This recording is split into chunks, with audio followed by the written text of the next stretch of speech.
Welcome to the Friends of Fantasy Benefits Baseball Podcast. I am Justin Mason, lead fantasy writer and analyst at friendsoffantasybenefits.com. We are back, and I'm back with my good friend Dave McDonald. It has been too long, Dave. How you doing, my friend? It's been way too long. We were talking about doing this for a while, and then all of a sudden, randomly yesterday, I get a hey, here's our notes, and here's who we're having on tomorrow. All right, let's do this. So happy to get back into the saddle and excited for our guest tonight. Yeah, we have a lot of guests booked here over the next couple months, so expect us to be rolling every week with extra faces in tow, and our extra face today is Sam of the Dynasty Guru. Sam, welcome to the show, my friend. Hey, how you guys doing tonight? We are doing well. How are you doing? Excellent. I'm doing awesome. I just got done being Santa the last couple weeks and shaved off my beard and just loving the Christmas life. There you go. I played Santa on Saturday. I have not yet shaved off the beard because I feel like I'm probably going to have another couple runs at it before the end of the Christmas season. Remind everybody where you can reach on social media and then talk about what you do in the industry. All right. Well, my Twitter handle's there at SamFBB1. I do some writing at the Dynasty Guru. I write about prospects and Mariners and other things. I'm into fantasy. I've been playing fantasy since 2005, so most of my content focus is there. I have a side project called Peace Love Baseball, where we talk about baseball and life and how people got interested in baseball and how it's affected them and their families and that kind of thing. So I'm just here to talk about baseball. It's my favorite thing in the whole world, and fantasy baseball and learning about redraft. So that's me. And we are going to talk a lot of baseball today. And I had the pleasure of being a guest on your podcast. And I think it just got released, you said today, right? Yep. So definitely go and check that out if you want to hear my origin stories in baseball. I think it's a little bit different than most people. I didn't get started in baseball in the same way most do. So go check that out. Go check Sam out on the Twitter machine. And check out his work over at Dynasty Guru. Also, check out me on Twitter at Justin Mason FWFB, and check out Dave on Twitter at RunDMCD. Don't forget that D. There you go. And Never forget the D. If you want to help out the podcast, one of the ways you can help out the podcast, give us a 5-star review on iTunes. It really, really helps us out. And we are going to be giving you a lot of content coming up. Dave doesn't even realize how much content is coming I out. have literally no idea because Justin doesn't communicate with me, but I'm glad he's communicating with other people. So. So Dave and I will talk off air, and I will inform him what the plan is coming forward. But before we do that, let's just jump in. What we're doing today is we are just going to cover pretty much every major signing and move that has happened this offseason. It is a long list. Some of it is going to be really, really quick, especially with the guys who have just re-signed. Like, their value isn't probably going to change a ton necessarily. But I want to get through all this so that way Dave and I can do a recap show of our 2022 here in the next week or so, something like that. So let's start off with the big guys, right? We had Aaron Judge and Anthony Rizzo both re-signed with the Yankees. Obviously, their values don't really change. But my main question on Judge, Sam, is where would you take him in a draft? I've seen him go as high as like second or third overall. I've seen him fall to the back end of a 15-team first round. Where would you take Aaron Judge? Well, I think Power last year showed that it's become one of those things that you have to get often and early. And so, this is probably the first year that I'd take him in the top 10. I don't think he's in my top 6 overall. There's some players that I'm more excited about as a 5 tool, but Judge steals bases. Judge hits the ball hard and angry. He was able to be healthy. He's got good contact skills. Like I think it's reasonable that some people could take him in the top half of the first round in a 15 team. I think that's pretty defensible. If he makes it out of the first round, I think that's a crime. Dave, where are you at on Aaron Judge coming in 2023? I mean, my only question now with him, I mean, he's shown he's had 2 good, healthy years now. We know he can hit 50-plus bombs, especially in New York. He's not just a power-only guy because he also can give you a solid average. Now, do I think he's going to hit 311 again? Probably not. But, I definitely think he's like a 280 to 290 hitter in general. And My only question is really just, are the steals going to come back again? Like it kind of came out of nowhere. 16 bases last year he stole, which is huge. And I know that, like, you know, there's some other times where he stole, you know, 9 and 6 and stuff like that. But going from that to 16 seems like a pretty big jump. And now next year, it seems like steals are going to be more prevalent than ever with the bigger bases and with the lack of throwing over to the bases and everything for the pitchers.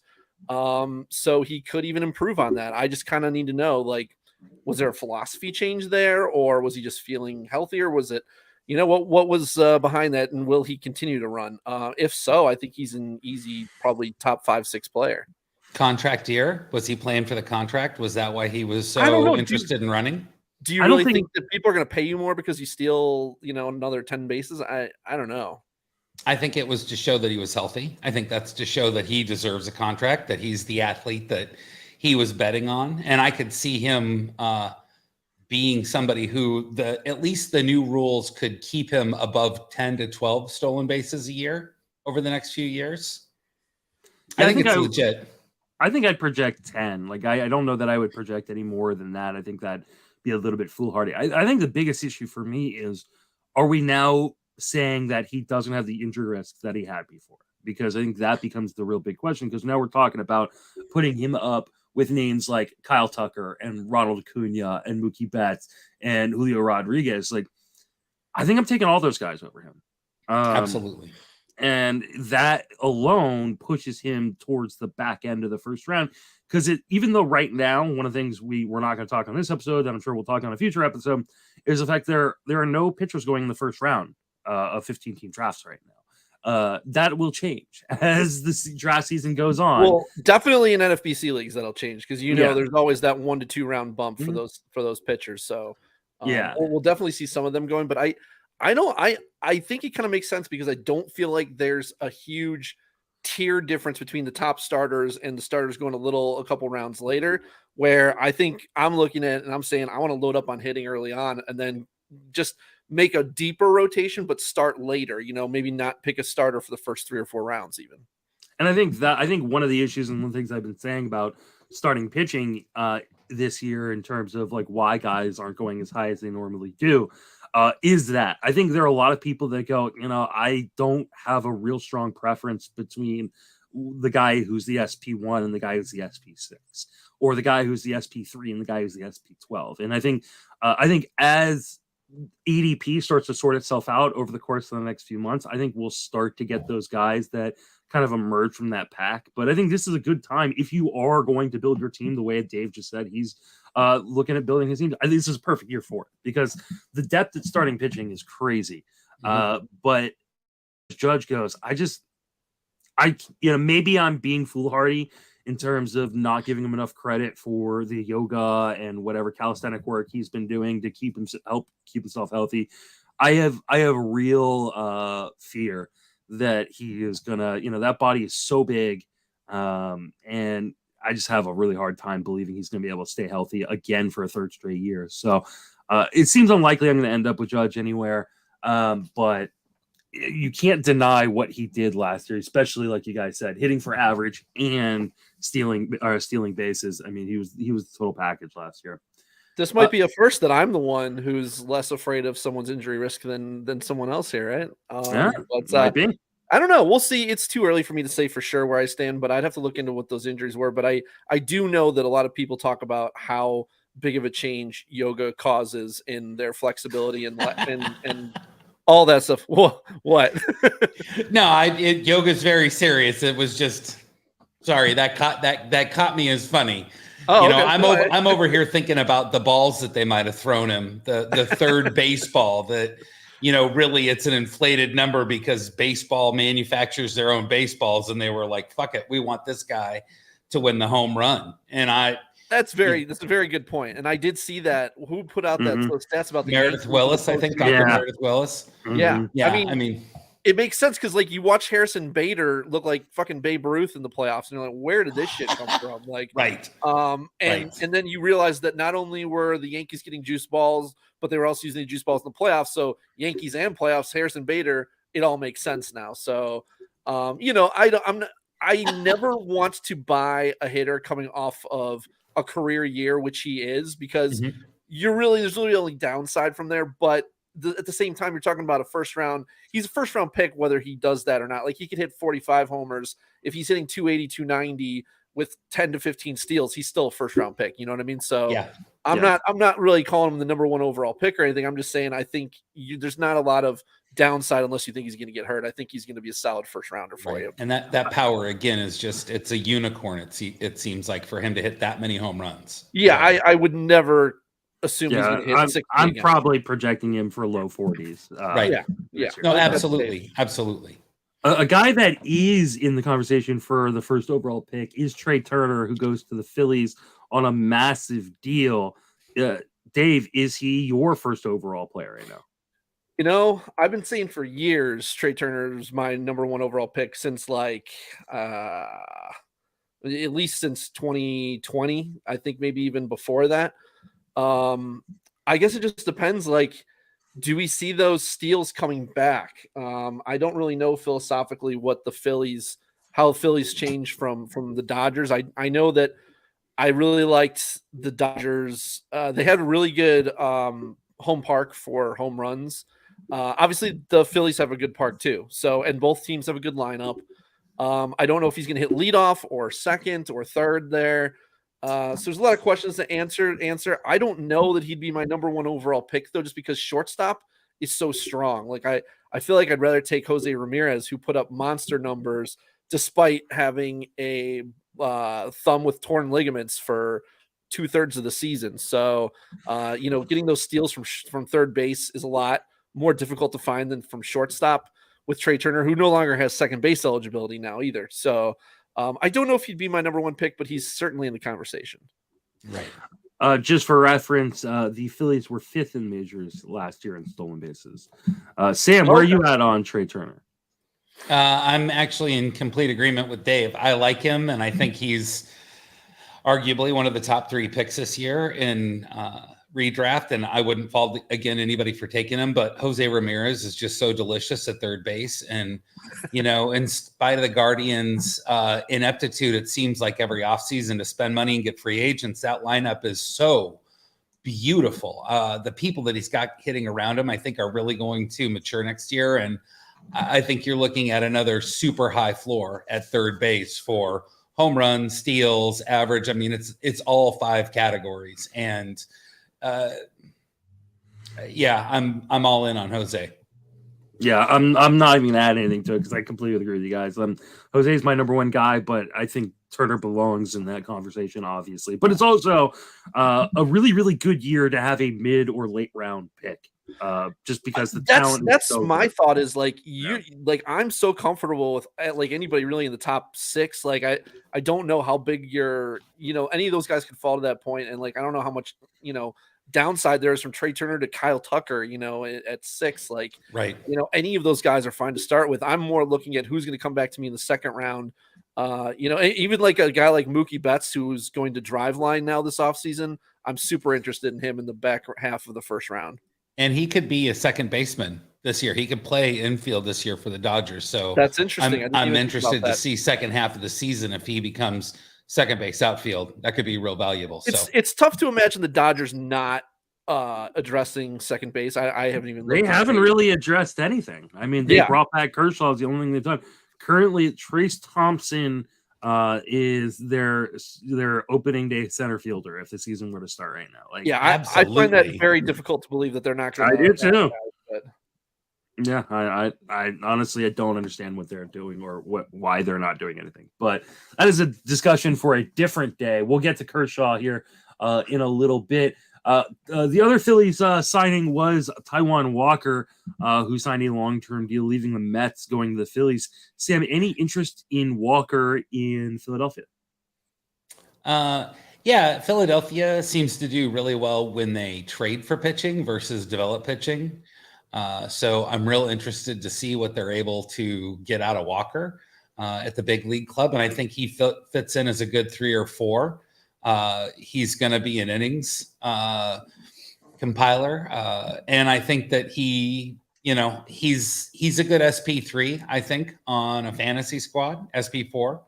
So I like him. He's not always been one of my targets. He was a Mariner, and so I try to not have Mariner helium with ex-Mariners, but I like him. Dave, do you like Taijuan Walker?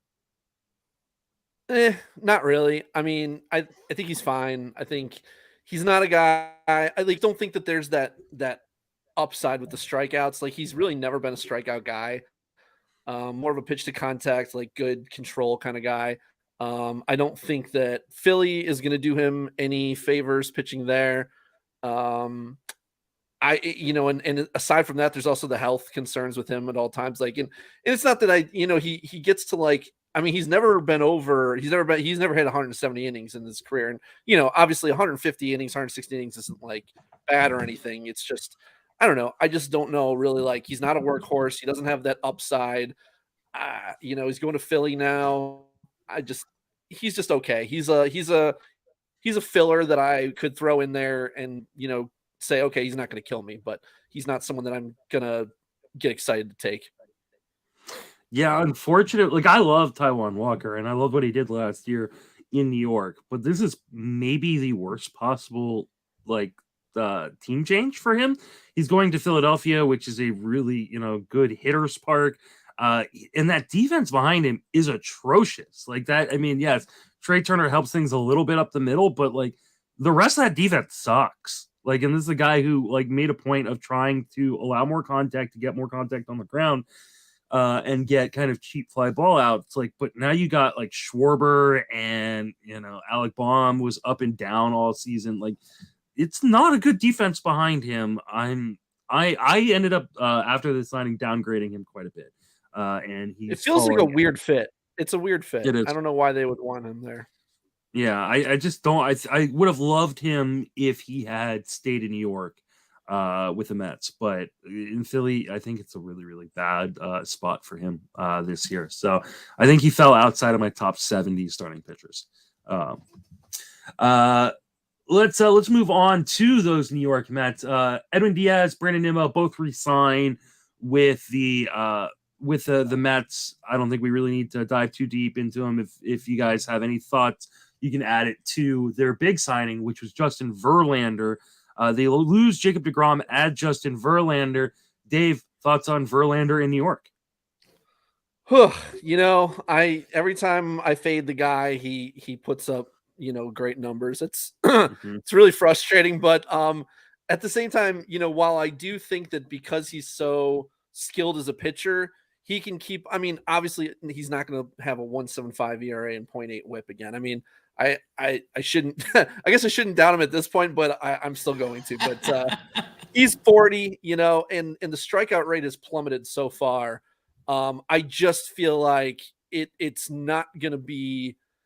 He's had to transform himself into a different type of pitcher from what he used to be. And maybe he can keep doing that, but I don't know how long for, because the older he gets, the steeper that decline becomes, and that fall happens quickly. And, we were talking about earlier about, Judge getting his contract, and maybe that'll change him now that Justin Verlander's gotten his new contract. I don't know. Is he still going to have that fire? Is he still going to be, he's a super competitive guy, but now that he's gotten paid, he's taken care of again. I don't know. I feel like he's going to go higher than I'm willing to take him. I'll put it that way. I think that he pitched the results were too good last year, and he's not going to put up those kind of numbers again. Sam, what are your thoughts on Verlander? Well, I'm more worried about the Mets as an organization that handles the health of their pitching. I mean, we've seen, the last decade, them just, screw over player after player, and how they treated them with injuries. And so, Verlander's smart. I disagree with Dave about the fire. Like, I think Verlander's got that personality that if he wants to be the best pitcher, it's always going to be able to turn on for him.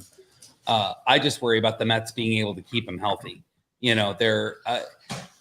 I don't know if we're going to get to deGrom, but I'm bullish on deGrom leaving the Mets as a pitcher, because I think that a new organization might get more out of his shoulder and his arm.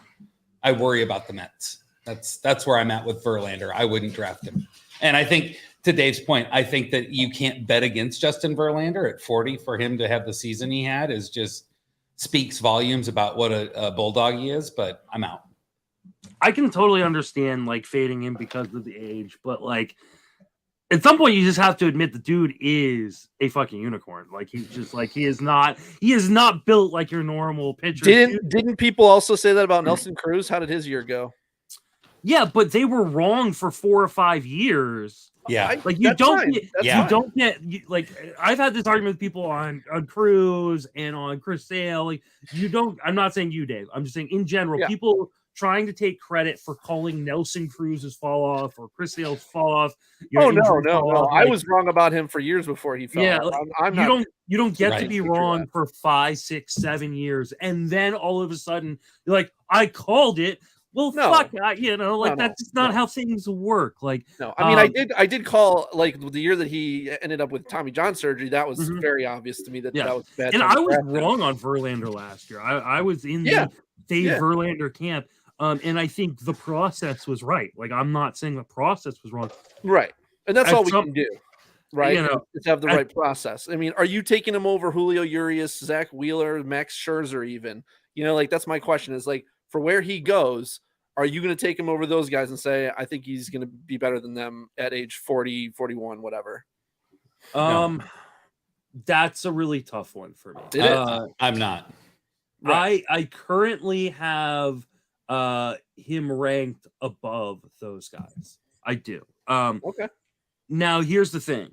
Am I ever going to be in a position to take him there? Probably not, because unless I get Burns or Cole or one of the guys I consider my top 3 or 4, I'm probably not taking a starting pitcher in that top 10.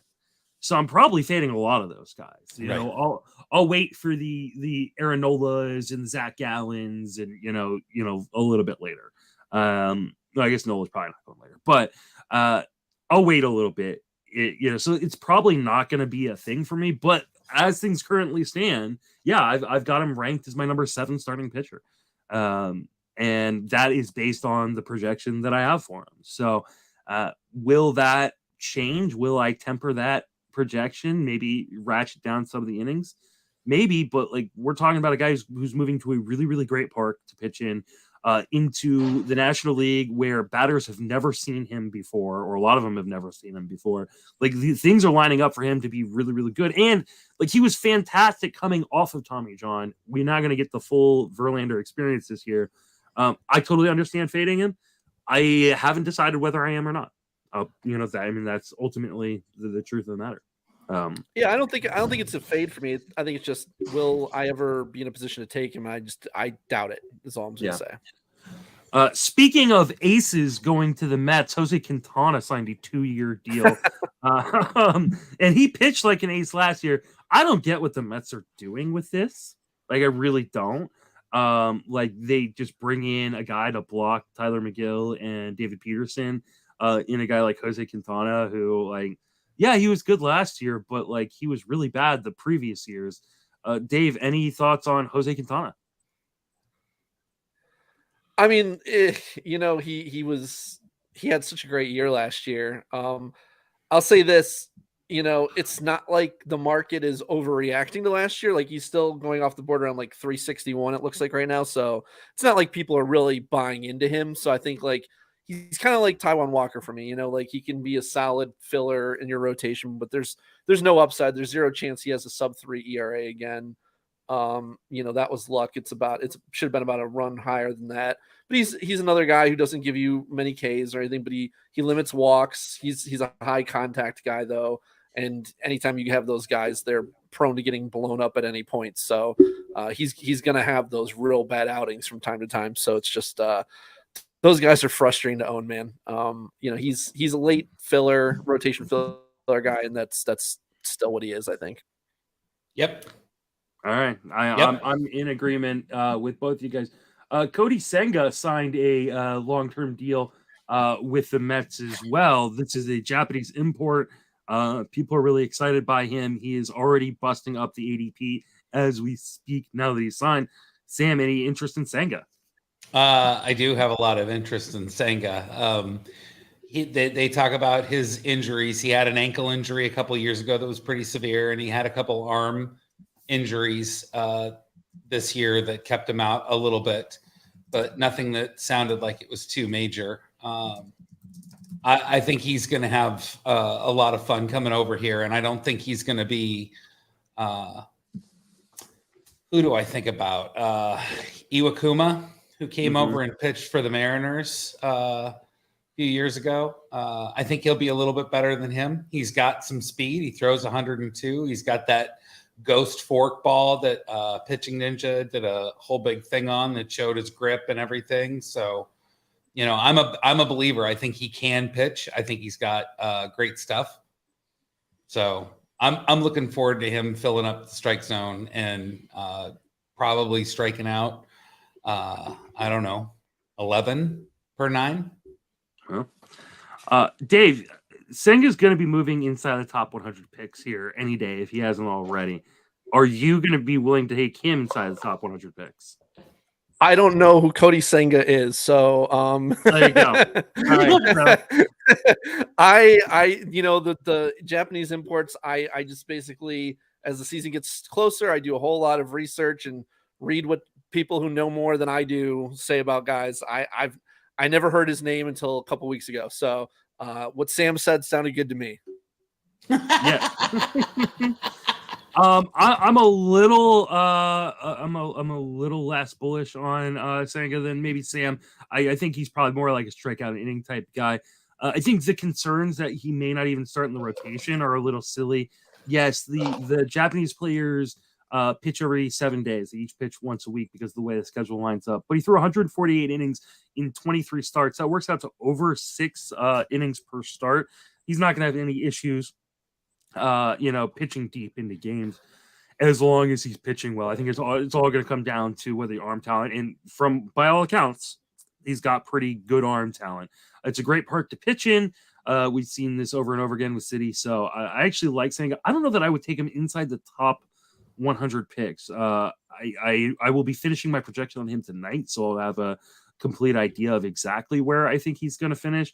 I would say I probably have him just outside my top 35 pitchers, but it's really hard to, never having seen really the guy pitch in a game, only just watching video, to say that, hey, this guy's an SP2 for me. And I think that becomes, or an SP3 and a 12 teamer. So that becomes a lot more difficult to actually pull the trigger on. I drafted him in a number of leagues prior to him being posted. Because I got a really big discount. I'm outside the top 200 picks. I'm really happy with those early shares. They may end up being the only ones I get. I'll be honest. So fair enough. Because he's gonna continue to skyrocket. Xander Bogaerts, he signed a massive deal with the Padres. This one kind of came out of nowhere. I think a lot of people, including me, the day before, tweeted, I think Bogaerts ends up back with the Red Sox. Apparently, Red Sox finished 4th or 5th in the running because they weren't willing to even give him $250 million. And he got a lot more from the Padres. Dave, you're shaking your head, calling it dumb. What are your thoughts on Bogaerts going to San Diego? I mean, I just think he's the kind of guy, especially for a big market like Boston, he's the kind of guy you don't let go. I don't. What else more do you want from a guy like this? Guy plays great defense. He's phenomenal hitter. I mean, just great batted ball, metrics. He's got some pop. He hits 300 regularly. I mean, I don't know what the fuck. I have no idea what Boston's doing. I mean, but this is what they've done, right? They're paying Trevor Story bets. They gave Mookie Betts away, for next Jeter Downs, right? They're doing the Colorado Rockies impersonation. I've never seen the Red Sox do this. This is crazy. It's ownership. I know Chime Bloom is getting a lot of hate on social media and stuff like that, but it's ownership. The ownership, especially from our friend Eric Cross, who is not a fan of Chain Bloom.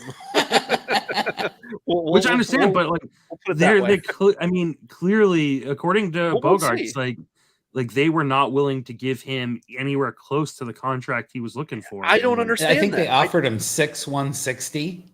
I think insane. that was the highest they were willing to go. Yeah. I don't understand. I mean, because they gave that money, they gave the equivalent of that money to Story, and who else did they just bring in? Who are the Red They Sox brought in bringing? they brought in the other Japanese import. We'll talk that about guy. here. The other guy that I don't know anything about because he's from Japan. So yeah, they're giving him like those two the money that they could have given Bogaerts, and it would have been a much better investment. But Yeah. I don't know. I still love Bogaerts going to San Diego. I think he might be a little bit more aggressive there on the bases. I think it's a good lineup, and it's not as nice of a park in terms of he's not going to be able to just smash the ball off the wall every other at bat like he could in Boston. So I think the average might be closer to like 290 than 310. But I still like him a lot there, and I think he's just a solid player who just gives you everything. Well, I want to ask, what does this mean for Fernando Tatis? I mean, are they really moving him out of the infield? Yeah. I think they're going to move him to the outfield, right? Yeah, he's gonna be their everyday left fielder. Would be my guess once he comes back. So that's just crazy to me that you take the alpha on the team and you throw him in the outfield. Like that just. I think they want to keep him healthy. I think they keep him healthy. Yeah. He's proven to be a complete dumbass who can't keep himself healthy. Like they don't want him diving for balls in the infield. Like I don't think it's going to be better in the outfield. There's a wall out there to crash into. So, and NHP NOB on YouTube commented he's concerned about Xander's home road splits. I'm not extremely concerned. Yes, they were extreme in Boston. A lot of guys have extreme home road splits. Like I don't think that's going to be a major issue. Maybe the power comes down a little bit, but I mean he's still going to be leading off in what is arguably the best or one of the best offenses in baseball. Like especially once Tatis comes back, you're going to have Bogaerts hitting in front of Machado and Tatis, and like that lineup is Soto. Like that lineup is amazing. He's going to score 120 runs like no problem. Like I just had no. I mean, people said the same thing about Arenado, and look what like the year he had last year. You know, after leaving Coors, right? You know, he had 30 bombs, 293 average last year. So you know, those things tend to even themselves out. He might have a year of transition. He might take a year to get acclimated to the NL, but it's not always necessarily the park, right? Sometimes it's just that's home. Like players are more comfortable when they're at home, you know, for a number of reasons. They're sleeping in their own bed. You know, they're not traveling. They're not as tired. You know, there's a lot of reasons. And I agree that maybe I am expecting him to not be like, I don't think he'll have as good of a year as his best Boston year in San Diego, but I don't think it's going to be like a huge detriment. I don't think it's going to be like he can't hit away from Boston or anything like that. I think he'll be fine. I think he's a high floor player. He's somebody that's just going to produce. He's not going to be a guy who's going to bust. I see very, very, very small chance of Xander Bogaerts busting. And here's the thing. There are a lot of guys going ahead of him at shortstop right now that have real bust potential. I love O'Neal Cruz, but the fact O'Neal Cruz is going, you know, almost 20 zero chance I would ever take O'Neal Cruz. Yeah, 20 picks above Bogaerts. No. Tim Anderson, who missed the majority of the season last year, going above him. Tatis going above him. And I mean, I know Tatis' ceiling is much higher. Wander Franco going at the same point as him? I mean, nope. I actually don't mind Wander Franco, but I still would take Bogaerts. I'm not taking more Bogaerts, though. Yeah. No, James B. Swanson going over him, like, yeah, I'm sorry. Like, Bogaerts is, yes, it's not a super high ceiling, but it is a extremely high floor to Sam's credit. No, I'm going to have a lot of Bogaerts this year because, like, I would take him over, like, the top 5 or 6 shortstops going ahead of him, so. Yeah, me too. All right, let's keep it moving right along, and we shall move to the Angels, who have had a pretty busy offseason. They started with Hunter Renfroe being traded from Milwaukee to Los Angeles. Sam, you just left. So what are your thoughts on Hunter Renfroe in LA? I think that it's a decent move. I think that Hunter Renfroe's a good outfielder, and I think he'll play a lot there. I laugh because I don't know what to make of the Angels. I don't know what to make about what they're doing with a lot of different things. And so I hope that this is a way for them to keep Trout healthy and to limit his time in the outfield so he can have constant plate production. But for me, it doesn't really change a whole lot about how I feel about Hunter Renfroe. Dave? Yeah, I don't think it really changes his value a whole lot. I think we pretty much know who he is. He's going to hit you 30 homers and probably hit about 250 or so. I like that his because his K rate kind of spiked in 2020, but come back down in 2021, 2022. So I feel a little bit better about him not being as big of a risk for where he hit 216 in 2019. He still has that. He could hit 216, but I think, you're going to project him more for in that 250 range. I just don't think, I think I looked at, right-handers and StatCast. Angels Brewers are like the exact same home run park factor. So I don't expect there to be a big difference. And even their park factor, Angels slightly better than Brewers in their park for righties. But I don't know. I'd say he's just he's a power hitter who, he's good for that. Yep. Yeah, I think you guys have nailed it. I love Hunter Renfroe. I think he's still a little underrated. Honestly, you get a bunch of power. Defense is improved, so he's going to play quite a bit. RIP all Joe Adell shares. Yeah. I've never been a Joe Adell guy, so I never understood I love Joe Adell, but at some point you have to make contact in order to unlock those tools. I mean, he is a freak of an athlete, but just being athletic isn't the end all be all in baseball. It's not like other sports where your athleticism can take over a game. It's just not. All right. Tyler Anderson signs a big deal, capitalizing off of his huge year with the Dodgers to get a 3-year deal with the Angels. Dave, what are your thoughts on Tyler Anderson just driving down the freeway to Anaheim? Yeah, I mean, I think he was already a guy that I was going to be staying away from for the most part. I mean, another very lucky year. I'm not believing that there's a big skills change from previous years. I loved him. I mean, I had him on a lot of my teams because he was a great cheap late guy you could get who was pitching for a good team. But now he's going from the Dodgers to the Angels. I do not expect the Angels to be nearly as good as the Dodgers. Definitely downturn in value, and I think he'll probably be overvalued because of the fact that his results were 2.57 ERA with a 1 WHIP, and I was never expecting him to do anywhere close to that again. Yep. Yeah, I mean, for me, if he had stayed with the Dodgers are whizzes when it comes to turning these guys who've been journeyman and mediocre pitchers into studs. And then typically what happens when they leave the Dodgers is they turn back into a pumpkin. And did he go to Driveline? I know that they send a lot of their guys to Driveline. I don't remember if he was one of them or not. I think I know it's Kershaw, Joe Kelly. I believe he was one of the Driveline guys. Kenley. Okay, was he? Well, the Angels' track record with starting pitchers has just been atrocious.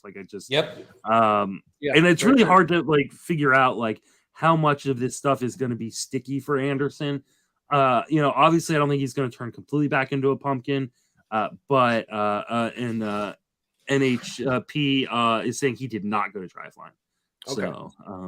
So good information there. Thank you, buddy. But I have a really hard time believing that he's going to be able to carry all this success back over to the Angels after having it with the Dodgers. The track record on guys leaving the Dodgers as starting pitchers has not been great. So, all right. And the last guy is Carlo Estevez, who signed a 2-year deal and potentially could be their closer. Dave, you're a big closer guy. What are your thoughts on Estevez?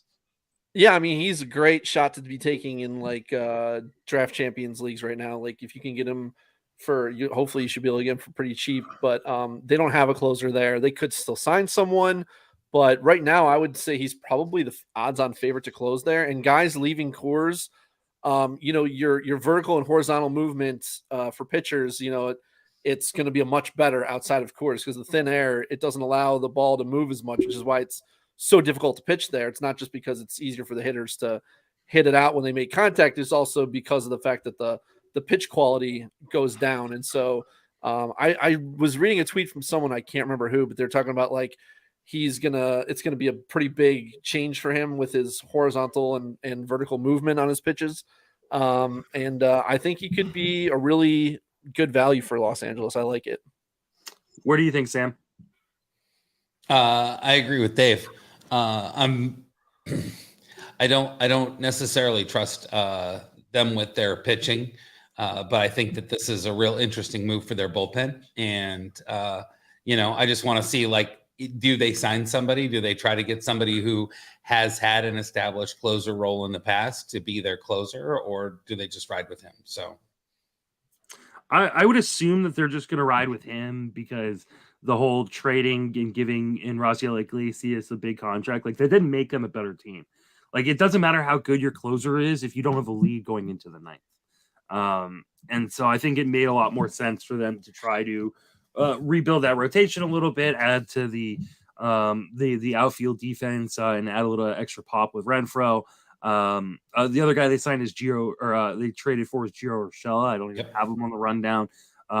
He's projected right now to be their shortstop. I don't believe he will be their shortstop. I think he's going to be their third baseman. Yeah, I mean, I think Estevez clearly is the lead candidate for that job. He got, I think, $13.5 million for 2 years, which is a hell of a lot more than I think anybody else in that bullpen is making. I didn't see the money, so yeah. So I think money is usually pretty telling when you're trying to figure out who they're going to give the ball to close. Yeah, at first. When the next highest paid guy is like Ryan Tepera, I think that's a pretty good sign that Estevez is at least going to be given the opportunity. There is someone in the comments saying that he's better known as Charlie Sheen's Rick Vaughn with the Wild Thing. Maybe being outside of Coors, he'll be able to have a little bit better control. We'll see, because that has been an issue. I think here's the thing, like, if you cannot rely upon him to be your main source of saves. He could easily be this year's Daniel Bard and just rack up a ton of saves for cheaply. He could also be out of a job very, very quickly. So yeah, I was just saying, like, I liked him as like a late pick in DC, like a third closer type guy. Yeah, at the highest third closer. I might even prefer someone else as my 3, and he's like a 4. But yeah, like, he is not a guy. I'm not, and like Sam said, I don't trust the Angels. I don't really want to invest in their closer too much. It's just right now it feels like you can get him for pretty cheap. So I just like him as a speculation pick. Well, I will say that the Angels seem to not do a bullpen by committee. So if he does get the closer role, I would trust him to get the lion's share of the saves. That's the only thing about the Angels that I would trust for that. I think that is a good thing for sure. If that they stick with their guy. So yeah. All right, moving right along, we have Jose Abreu signed a deal with the Astros. I was really surprised by this one. I actually traded away Jose Abreu in a dynasty league. Oh no! Towards the end of last season, because I was all like, I think there's a legit shot he retires. I mean, he's older. He's been playing a long time. If you especially include his days in Cuba, like, I didn't think he was going to get a 3-year deal. It's a great fit. I really like the fit. Sam, what are your thoughts on Jose Abreu in Houston? Nelson Cruz signing. I mean, Jose Abreu, I think he's the new old guy that's going to come in and just hit for the next 5 or 6 years. Last year, his numbers were still pretty good as far as hitting the ball hard and not chasing and having high expected stats. And so I think that the upgrade from Yuli Gurriel to him in that Houston lineup, in that ballpark, I'm excited for him. And I think he's going to be really reinvigorated coming out of that Chicago White Sox shit show that they had last year with Tony La Russa derailing one of the nicest teams that I had seen put together coming into the season. I'm sure Jose just needed a breath of fresh air, a new place to be. And I'm all in. I'm bullish on him this year. I think he's going to have a really good season in Houston. Because he's not expected to be a physical specimen. He's expected to play first base and smack the ball real hard, and he does that with elite skills. So I love him, and I'm a Mariner fan. Yeah, I like it a lot. I mean, you look at what Bregman was able to do that one year when he hit 41 homers or whatever, because he just pulled the ball over the Crawford boxes every time, and Abreu has shown. He can when he wants to pull the ball at a high rate. Like in 2019, he 44% pull rate. If he can do something like that, if he can adjust his approach for Houston, I think he can do that again. And now he's in such a good lineup. I mean, the counting stats are going to be, monster there. So I agree with everything Sam said. I'm a big fan of Abreu in Houston for sure. And is Dusty coming back? Because if Dusty comes back, if he's the manager next year for Houston, Dusty plays his veterans. He plays his old guys. So Abreu will get 500 to 600 PAs next year. No problem.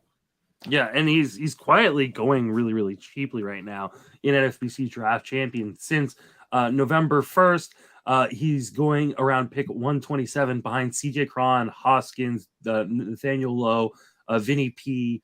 Like he's going as the 10th first baseman off the board. Like I think that's a really good value for a guy in Jose Abreu, who's a really high floor, especially for a first, slugging first baseman. Typically, those guys have a really low floor and a really high ceiling. Abreu still has a pretty high ceiling, maybe not as high as some of the other guys going around him, but he's got a really high floor, which I honestly really like. So I completely agree with you guys. So moving on to the next guy, we have Clayton Kershaw. I talked about him a little bit earlier, re-signing with the Dodgers. The value obviously doesn't change. He's on a per inning basis. He's still a very, very, very good pitcher. Question is, how many innings are you going to get? Anybody have any thoughts they want to add to that? 135. And if you get 135, it's going to be a pretty good 135. I think I projected like 125. So, which is, I think, that's close enough. All right. Willson Contreras, I think one of the biggest, I've been doing a weekly chat over on Fangraphs on Mondays, and someone asked me what my favorite signing of the offseason had been so far. And I said Willson Contreras. I mean, you get the Cardinals who take their rival's best player and fills their biggest area of need. Like, you could not ask for a better move by an organization than Willson Contreras, being brought over to St. Louis. Dave, what are your thoughts on Contreras in St. Louis? Man, what a fuck you to the Cubs, right? Jesus. Right? Oh, my God. Yes. I mean, just that is that was very interesting to see. I love it for the Cardinals, obviously, and we know that they play their guys. They played like Yadier Molina when he was functioning, they played him every day pretty much. So they have a DH there. I expect them to probably play Willson Contreras pretty much every day when he's not catching. Yep. They'll probably play him at DH. So I think I know that it's not a great park for hitting, but it's not like it's not, Detroit or Kansas City. So it's a great lineup. Not super concerned about that. Plus Wrigley plays so weird from day to day. Like sometimes when the wind's blowing out, it's like Coors Field, and then other times the wind's blowing in and you can't get anything out. So I think it's more a more stable environment. If you look at their StatCast numbers on the park factors last year, Wrigley actually played worse for right-handed hitters than Busch did last year. So take that with a grain of salt. I'm seeing both have a 97 park factor. This is the last 3 rolling years, so maybe you're just looking at 2022. Yeah, if you just look at 2022, they're probably about the same. I think it's more about like how much playing time is he going to get compared to what he was getting with the Cubs. I think it'll be at least as good, if not better. Yeah, absolutely. And I think just your whole fuck you to the Cubs thing. I mean, what a guy to replace Yadier Molina. I mean, that kid is a baller behind the plate, and I'm real excited to see what he can do with that pitching staff in St. Louis, who's got an underrated pitching staff, I feel like. So I'm excited for it. Absolutely. One of the surprise ones now moving over to the Cubs was that Cody Bellinger did get non-tendered by the Dodgers. I didn't think it was going to happen. I know there was a lot of talk that it could. This is a former MVP, former Rookie of the Year, not that long ago, just being non-tendered by one of the best teams in baseball. He signs a 1-year kind of pillow contract to try to recoup value with the Cubs. Sam, what are your thoughts on Cody Bellinger in Chicago? I am really excited to see what he does on somebody else's roster. He can't get out of his own way. There's something going on. It's like asking a caterpillar, how do you walk with 100 legs? And once they start thinking about how they're supposed to walk, they just fall over and are broken. Like, he doesn't seem to know what to do in the batter's box anymore and have a consistent approach. And I don't know Cody Bellinger personally, and I'm not here to knock on him as a human being. Like, he plays great defense. He works hard at his craft, and Chicago might be that fresh start that he needs to become a middle of the lineup batter again and to really reclaim his place. He was an MVP. You know, he literally was the best player in the National League one year. And so I don't want to say I'm completely out on him, but like I said at the beginning, I'm going to watch him on somebody else's roster and find out what happens. And then I'll make decisions for 2024. Dave, what are your thoughts? Well, when I saw the video come out with him swinging the bat, looking like his old self, and everybody was like, "Oh, look at him! He's gonna be MVP again." Blah blah blah. I'm like, "Oh, yeah, okay." But I'm looking on NFBC right now, and his ADP right now is like 192, like in that range. So here's the thing: it's a shot on upside. You know, you're talking about like Joey Meneses, who's like a 30-year-old, you know, coming out of nowhere. He's going like the same time as Bellinger. I would take Bellinger over Meneses. You know, like unless I've in my research come across something else that I missed on Meneses that, okay, here's why he was so good last year. But it looks like just a little bit of small sample luck to me, but I don't know. With Bellinger, it's taking a shot on upside. Like, hey, here's a lottery ticket. If you can get him at 192, I think that's fine. I think by the time the main events roll around, here's my prediction. I think Cody Bellinger is going to be in the top 100. So especially if he does anything like, I mean, if he hits like 2 home runs in spring training, people are going to lose their shit and they're just be like, "Oh my God, it's Cody Bellinger is back." You know, because people want him to be back. You know, they're not going to be objective about it, but I'm going to be objective about it and say if the draft cost makes sense, where, hey, this guy, if he goes off, this could be, you know, my way of winning the main event. Like if I'm getting a first round caliber player in the, you know, whatever round that is, 12th round or something, you know, then okay, maybe we can do that. But I'm not, you know, putting my eggs in this basket. I'm not like planting a flag with Bellinger. Yeah, I think I'm right in line with Dave. I mean, here's the thing. One, he's going super late. It was the perfect time to take a gamble on a guy who could be a first-round talent, has been a first-round talent in the past. And I mean, I've been a huge detractor of Bellinger for quite a while now. But the price is primed by. If he gets into the top 100, there's no way I'm touching him. Like, just no way. Like, then you're giving back a lot of those, you know, potential gains. And I think there is a chance he gets higher in the ADP, especially because outfield sucks. I don't know if I know Dave hasn't done any drafts because he didn't start drafting till a week. Outfield is terrible. Outfield is awful. I've heard from a lot of people. It's gross. It is easily the worst position to draft this year. Trace Thompson is attractive. That's all you need to know. Yeah, it's I don't know about that, but it is a super gross position this year. Starting outfielder for the LA Dodgers right now. Come on, man. That's something. Well, here's something interesting. So Byron Buxton is going at 101. Okay. So right now Bellinger's 192.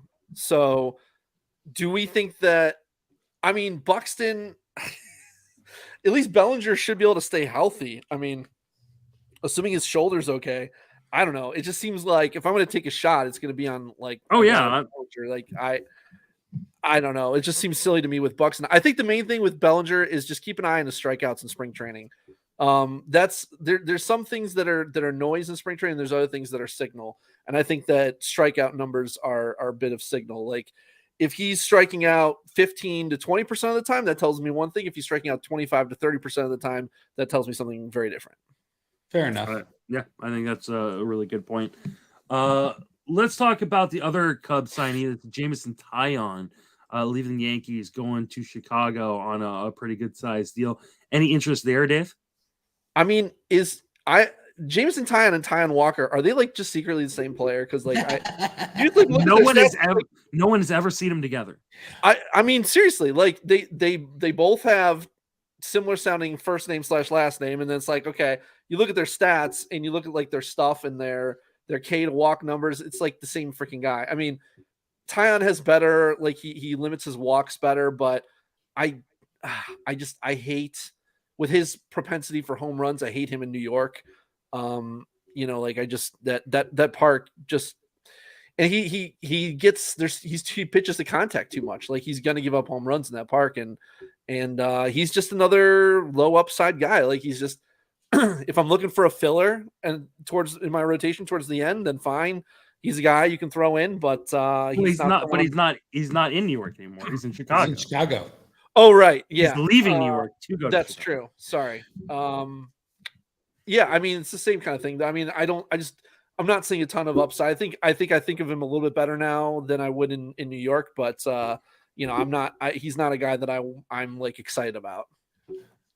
I'm interested to see any Pittsburgh or Baltimore pitcher that leaves those teams and see what they're able to do. And the Yankees are a tough one because that's a market and a stadium and a thing all to itself, having to live through that machine. But now that he's coming to Chicago, which is a smaller market than New York, if you could call Chicago a small market, it's still big, but I think that there's a little less pressure. He's not going to be, again, one of the top people. And I think that there's some sneaky upside. I like him late in drafts. I think he could be fun.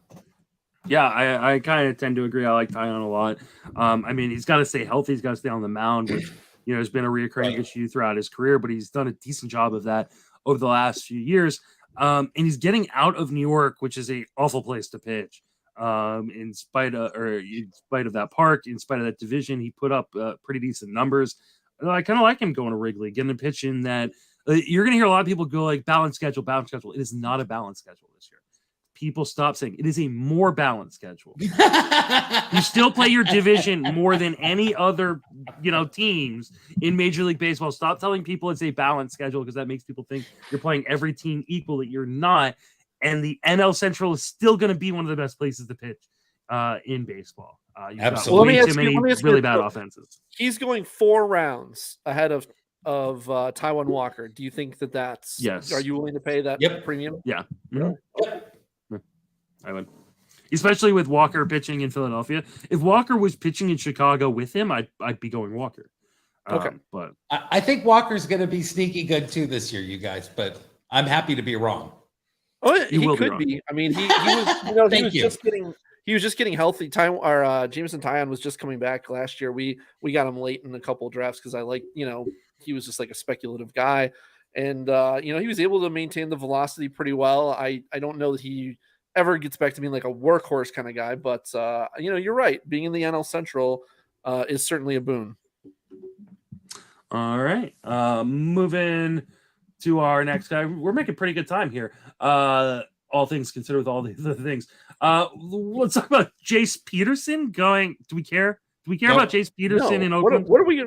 What are you? I don't. You have to tell us about Jace Peterson. That's their big signing. No, I don't care either. So he's gonna play every day, but I really don't care. All right. I mean, you have Martin Perez on here. Get out of here. Well, he re-signed. He was really good last year. Screw you. We don't he was need to amazing. We don't need to talk about Martin Perez because he's re-signing. I don't think he's obviously going to regress some. I don't think his value changes a ton though, staying with the Rangers. However, they did sign the best pitcher in all of baseball on a per inning basis, and that's Andrew Heaney. Oh wait, sorry, Jacob deGrom. So, Sam, you look excited about deGrom going to Texas. What are your thoughts? What I was saying earlier about the Mets as an organization, I really think that deGrom shut himself down on purpose. I think that a lot of what you saw the last couple of years was him not wanting to pitch in New York. He's not a New York kid. He's a Southern kid. He's really happy to be in Texas. And you see what deGrom can do when he wants to be the man. And I have a feeling we're going to see 3.5 out of those 5 years of somebody just absolutely terrorizing the American League. I think he pitches 150, 160 innings this year. And he pitches them at Jacob deGrom levels. So, Dave? I am going to have to disagree a bit there. Please do. He is still not healthy. He's never gotten fixed, and they're just trying to wean him in and out, and he's gonna come into spring training and he's gonna be smiling, and people are gonna say, "See, he's healthy. Look, he's smiling." That's what they said last year. The shape of his career. Yeah. So I think that the Rangers are gonna be, and their fans are gonna be really excited about the 20 or so games that they have where deGrom, Andrew Heaney, and John Gray are all healthy together. And that's 20. That's 20 games, not just in 2022, but throughout their entire careers together. So I just think that rotation is just a walking IR. I mean, obviously we all know deGrom is the best pitcher in baseball when he's healthy, but it's not about that. It's about is he healthy, and he's not. So until he gets fixed, I can't invest in him. I'm not so sure all of his arm troubles and injuries were really arm troubles and injuries. I don't think that he necessarily faked it, but I think that there were things that he didn't want to necessarily push himself through because he wanted the contract. You don't think he was pushing himself? I think he was pushing himself too far. On several occasions, it was like, okay, he should not be pitching right now, and they were trotting him back out there again, and then he would have to shut himself down again. That might be the case, but I don't feel like, again, it goes back to the way that I feel about the Mets handling injuries. They're horrific. I don't think that deGrom trusted whatever they were doing. There was significant lack of being on the same page between deGrom and the Mets. And my point is that going to Texas, I feel like he's going to be on the same page with what they've got going on. And I think they're going to get good results from him this year. Now, I'm a Mariners fan, and I'll tell you right now, I'm saying that out loud to be wrong.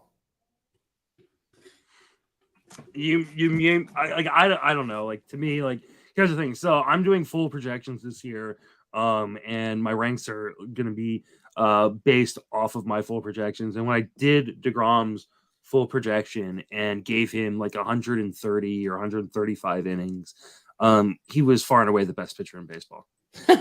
Yeah.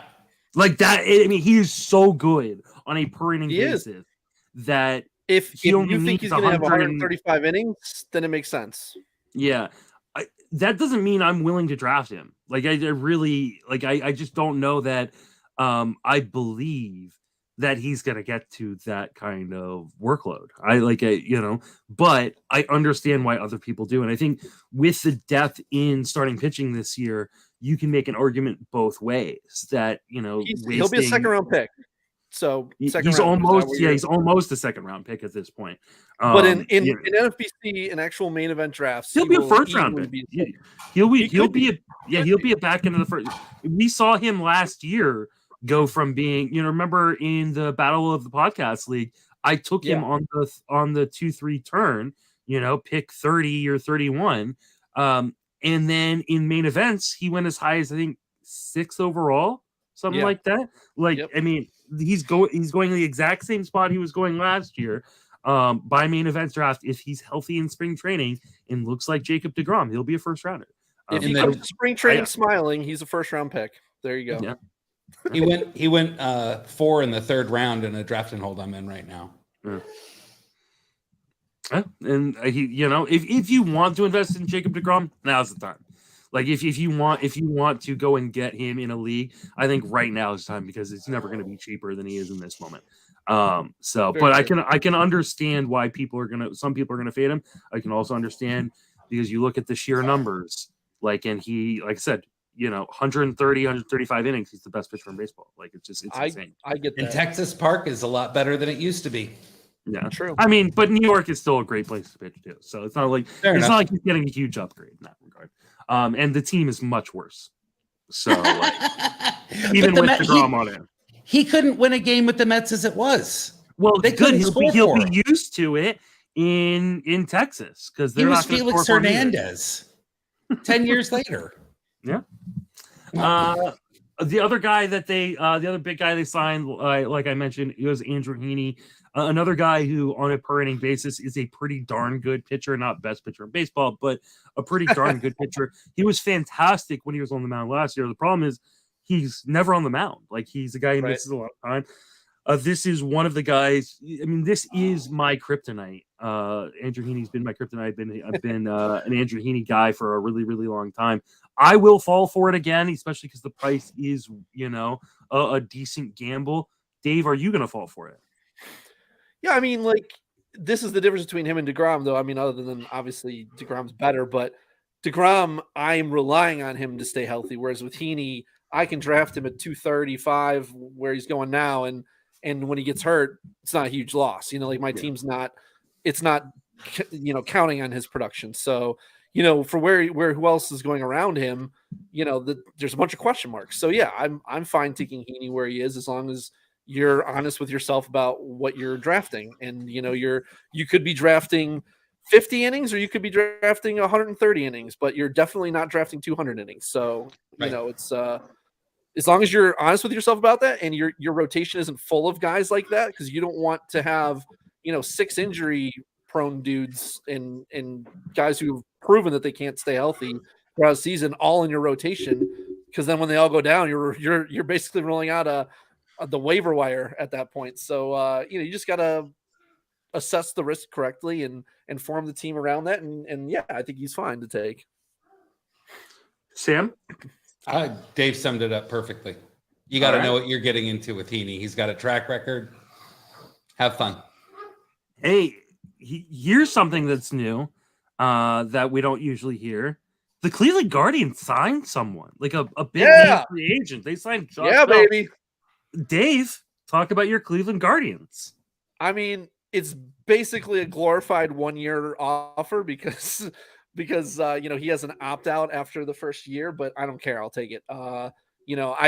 We really wanted Abreu or, there's a lot of talk about getting catcher. I still think they're going to get a catcher, even though Murphy got traded earlier, which we'll discuss later. But no, I'm super excited about Josh Bell. I mean, I think, he's exactly what we need in that lineup. He's a switch hitter. We need a guy who can swing it both ways.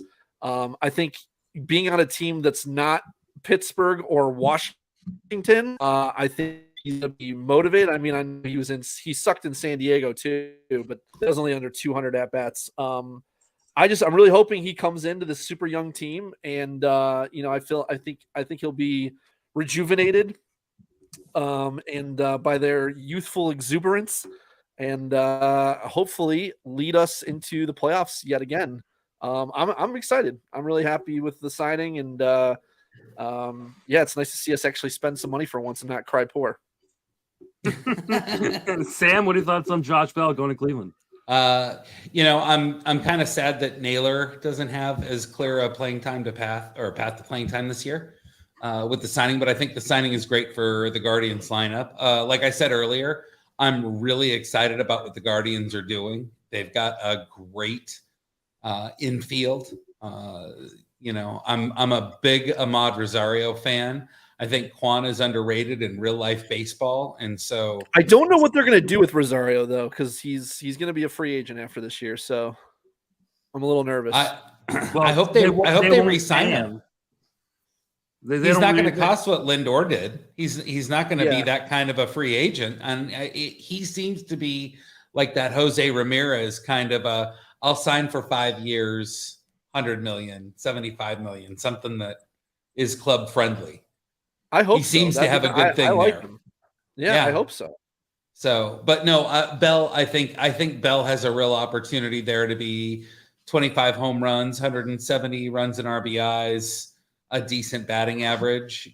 I don't think he steals anything. I don't think he's got much value on the base paths, but he's a great CI. He's a great corner infielder. I think he's going to be worth drafting at. Where's his ADP at right now? I was just about to say his ADP is almost exactly pick 200. He's the 22nd first baseman off the board. He's an absolute steal. This is the perfect landing spot. Taking him over Bellinger every time. Yeah, and this is a perfect landing spot for him. Yes, I know it kind of sucks for Josh Naylor, not Bo Naylor, who's projected to be their opening day catcher. But Naylor sucks against lefties. Naylor at like 170 against lefties. He cannot hit lefties. They won't even let him face them. Yeah. So I mean, he's fine. If he loses those lefty plate appearances, who cares? It's he'll still be strong side platoon in Cleveland. But this is just the perfect landing spot for Bell. I think he's gonna mash in that division, and he is just primed to buy right now in fantasy. Like he's going after Luis Arias. He's going after Joey Meneses, going after Brandon Drury. He doesn't even have a team right now. Like, yeah, give me all the Josh Bell shares. Especially at that cost. At that cost. It'll go up a little bit, but like this guy doesn't strike out much at all. Like, I mean, he puts the bat on the ball.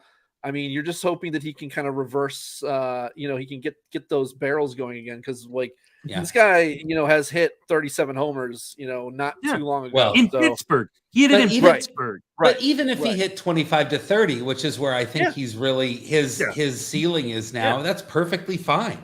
Yeah, I think I've got him projected for like 27 home runs. Like, I love it. I'm totally fine with that. Like, I think that sounds about right. Yeah, all right. So I like it. Next guy we're going to talk about is another one of my boys, Mr. Kyle Gibson. This is your boy. Yeah, one of my boys, for sure. Signing with Baltimore Orioles. Sam's yawning. Are you bored by Kyle Gibson going to Baltimore? Yeah. Yes, I am. It's a pretty boring thing. There were a lot of people who said, like, hey, the Orioles, maybe they're on the cusp and ready to buy, right? Maybe they're going to add some big free agents, and their big free agent's been Kyle Gibson. Well, I think he's in there to be that,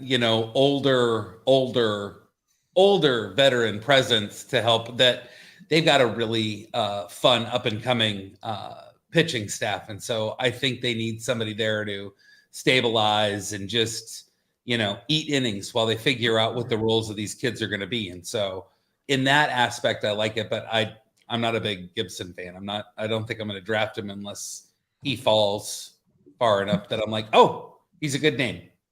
I think he is like a fine guy in draft champions where you're just, you're kind of late in the draft and you're just trying to get a guy who's going to start. He's going to make, 27 turns in the rotation. Camden has played unbelievably well for starting pitchers. Oh yeah. Since they moved out the fences. I mean, we've seen guys with way worse skills than Kyle Gibson have really nice years the last couple seasons in Baltimore. So I'm actually fine with Kyle Gibson this year. Like, he's not a guy like I know like the meme about that I love him and stuff, but yeah, I mean, like, it's a pretty good landing spot for him in that park. And he costs you next to nothing. Like, you're not drafting him in a standard league. You're drafting him in the deepest of deep leagues. Yep. Dave? Yeah, no, exactly. And I was going to say, there was times last year where even in some of my more shallow 12-team leagues where I needed to stream guys, I found myself streaming Kyle Gibson at some points in the season. Like, when I knew he was facing a pretty bad offense, he's not completely untrustworthy. Like, he's a guy who has some use. So, he's not a guy that I'm, going to draft in a league where you have a short bench and you're going to be like cycling through guys. But he's a guy who, like Justin said, deep league draft champions. I like him a lot as a later pick.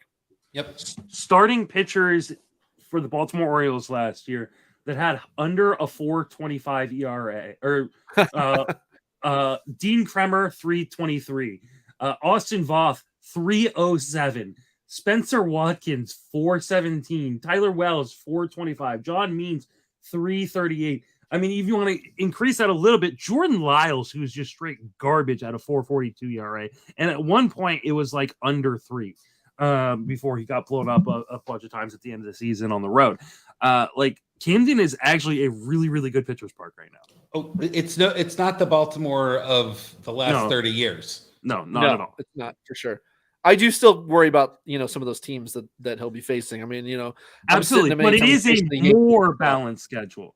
So you're not facing those teams quite as often as you. And he was just pitching in Philadelphia. Right. You like how I'm able to use that for and against, whatever. Oh yeah, I noticed that. Yep, yeah. I noticed. I'm really good at that. All right, you got a lot of experience. I'm learning. I'm taking notes right now. You should. Yeah, I mean, this is a master class. Bullshit all the time. Got it. Yeah, exactly. Speaking of guys leaving Philadelphia and going to the AL East, Zach Eflin signed a long-term deal with the Rays. Dave, any interest in Zach Eflin? Yeah, I was kind of out of nowhere, right? Yeah, honestly, yes. And I have to look at where he's going real quick because I haven't looked yet. 400, yes. Lots of interest at 400, actually. He was a guy who I really liked last year, who I drafted a bunch, and then, he was not healthy. I drafted him in like draft champions and stuff. I didn't draft him like on my main events and whatnot, but I kind of like the skills. Like, I mean, he's kind of a similar guy to like Jameson Taillon, like in terms of like the K to walk numbers and whatnot. Like he's in that same sort of vein. Throws 93. I think he's a solid pitcher, and we've seen what the Rays do with guys. I mean, we kind of I learned last year, trust in the Giants when they sign a guy like Rodon. I had zero faith that he would stay healthy, but everyone was like, you just got to trust in him. And I was like, okay, now I do.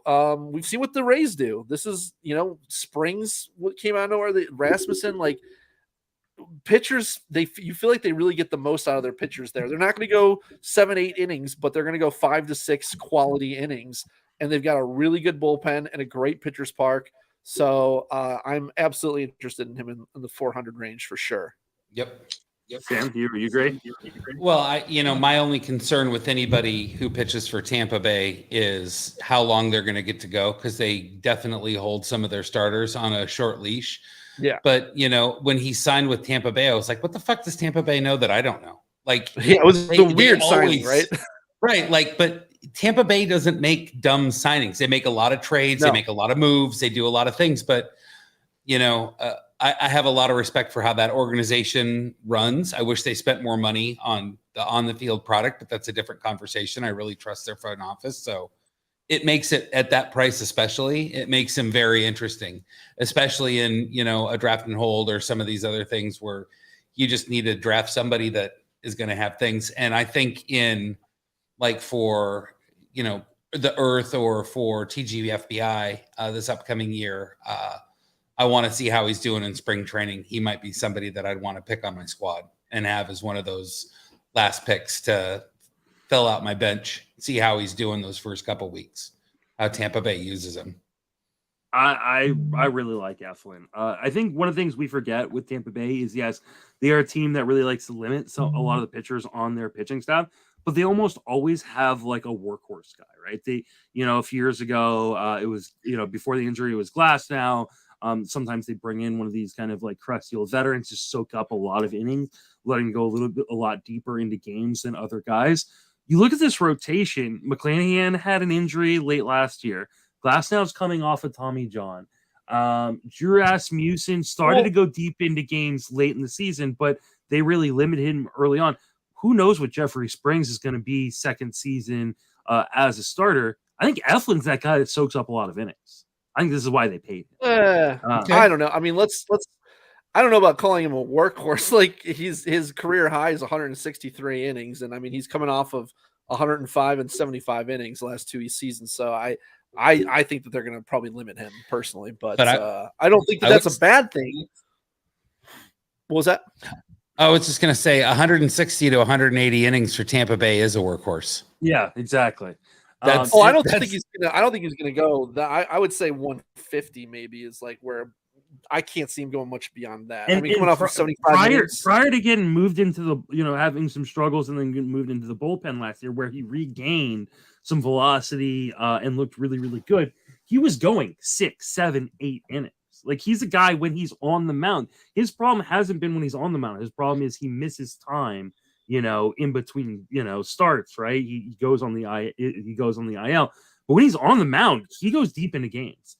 And, this is the kind of guy that, can help alleviate bullpen issues for them. If they're, overtaxes guys because they're pulling out the Rasmussens or the Springs, or even the McClanahans earlier than maybe we would like to see them. Eflin's super cheap. Like, how many times have we seen a hitter go to Tampa Bay and we're like, oh, they can't see, like, with the batting eye, like it's just a really tough place to hit. Well, that means it's a really good place to pitch. Like, give me Zach Eflin in Tampa Bay, especially pick 400. Yeah, I'm fine with that. Yeah, no, I think we're all in agreement that he's a great value for where he's going. And he's even a guy who I would draft in like NFBC on my team. And I definitely think he's going to be going a lot higher, a couple months from now. I do too. Yeah, I mean, I think the Sharps will jump on board. Let's move over to Boston, who signed Kenley Jansen to a contract to be their closer. No more committee situation in Boston. Kenley's the guy. How excited are you, Dave, about Kenley Jansen in Boston? So the only thing is, because I haven't really gotten back into my research as much as I'd like to by now, but I have to go back and look to see, were there warning signs with Jansen last year? Because I thought I remembered that there were, but then now, so I'm relying on you guys to tell me right now what there was. Because yeah, situation wise, we know that Boston wants to have one closer, and we know that Jansen has that closer tag. He's going to be 35 now. But if the skills are more or less intact, then yeah, I like it. I would like 1 year where we don't have like 5 guys who are in a good position and then like 25 question marks of just like, who the fuck knows, between like injuries and role and your managers. Like, Jesus Christ, can we have some options for once where I don't have to take a closer in the first couple rounds? So I'll talk to Santa about it. The answer is no, because starting pitchers aren't going very high. Closers still are. It's not going to change. Kenley was fine last year. Like, he's no longer the elite guy that he was for so many years. Did he get removed in the playoffs or something, or did something happen where he was? I thought he was taken out of the role at times last year. I don't believe so. No, I don't think so. Okay. I mean, I think they gave him a few more breaks than maybe he's got in the past, but like, yeah, I mean, I think he's been fine. Like, he's, like I said, he's no longer the elite guy that he was, but he's super solid. Like, and like you said, that's like, all you want. When a guy who's solid is going to keep his job. That's really all we really want. He is unquestioned. He's unquestioned the guy in that Boston. Oh yeah, now. No doubt. Yeah. Sam? No, I think that's absolutely right. I don't know if he's going to keep the job in Boston all year, because he has had some ups and downs a little bit in the past couple of years, but his underlying metrics don't seem to be off a whole lot. He's in an organization where they are going to give him the ball every ninth inning that they've got the lead. And so I think that that's the most important stat of them all. He's got the job. So I like it. And he's been dominant before. And 35 isn't really old for a closer anymore. You know, I feel like we're seeing closers age out in the late 30s. And so I think Boston could get a couple good years out of him. And if I ended up with him as my first or second closer off the board, I wouldn't be too sad. Yeah, I completely agree. Let's talk about the other Japanese import. That's Matsuzaka Yoshida, who signed with the Red Sox. I'm not even going to ask Dave. Sam, any thoughts?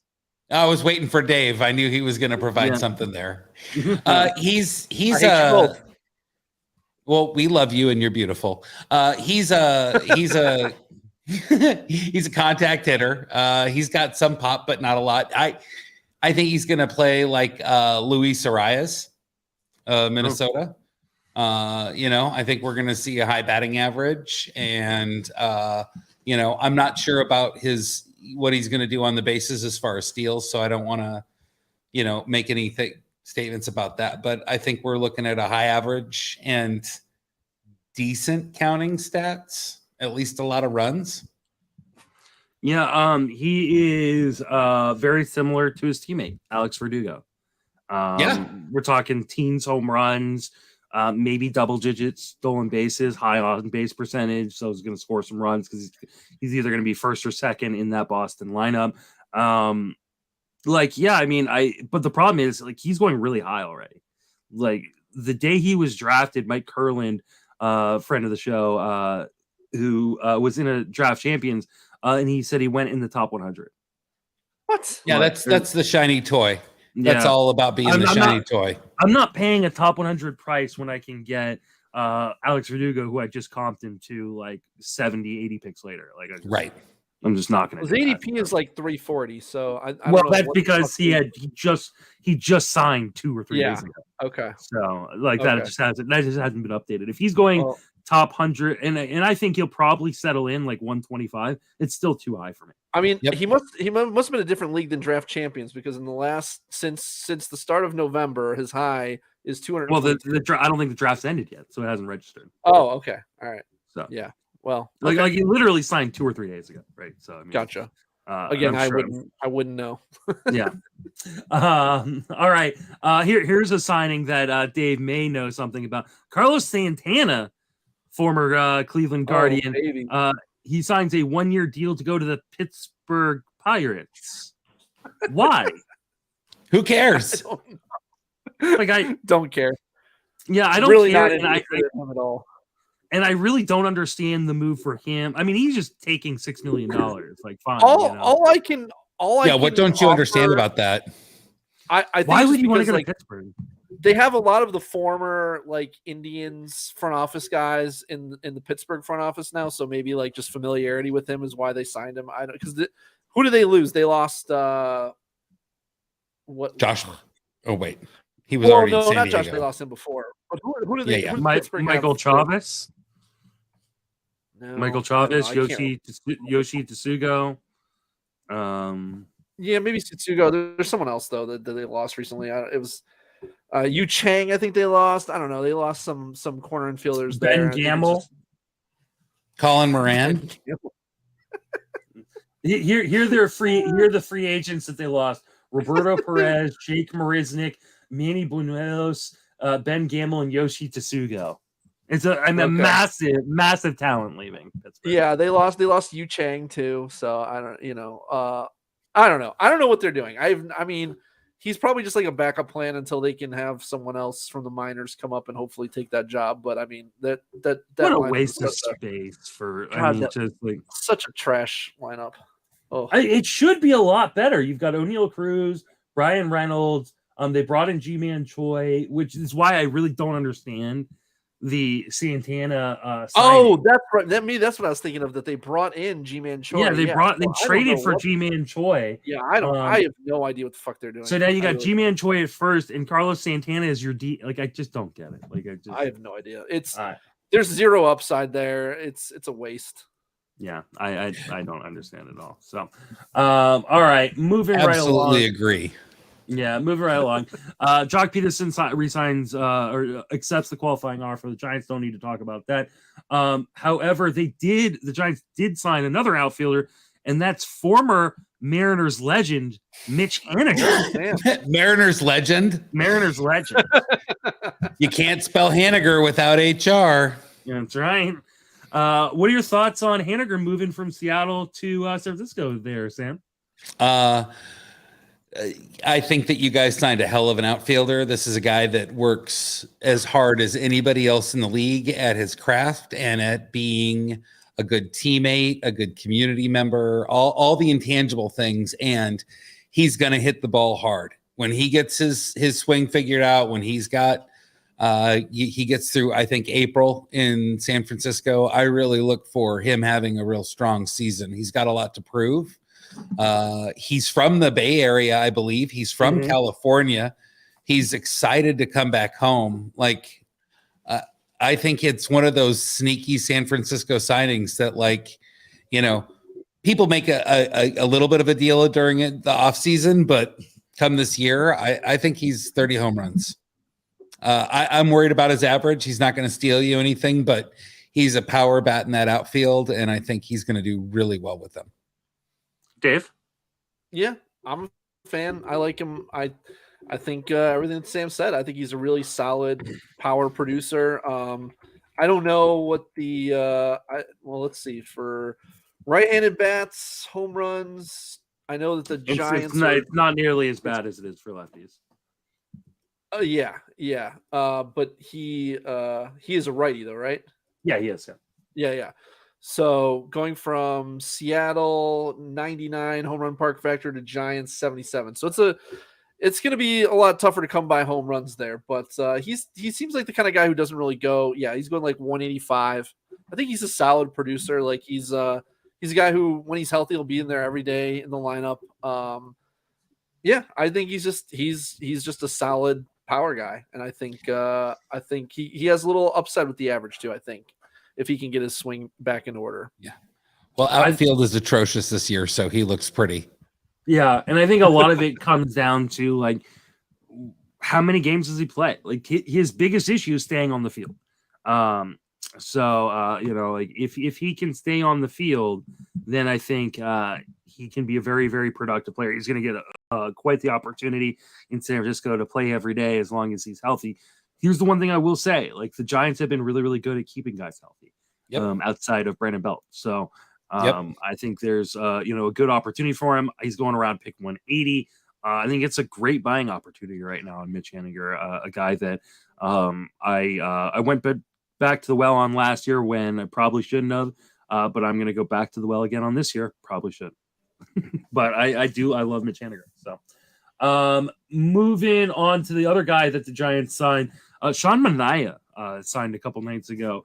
He's going to be their fifth starter. It probably means that they're not going to re-sign Carlos Rodon, which I never really thought they were going to anyways.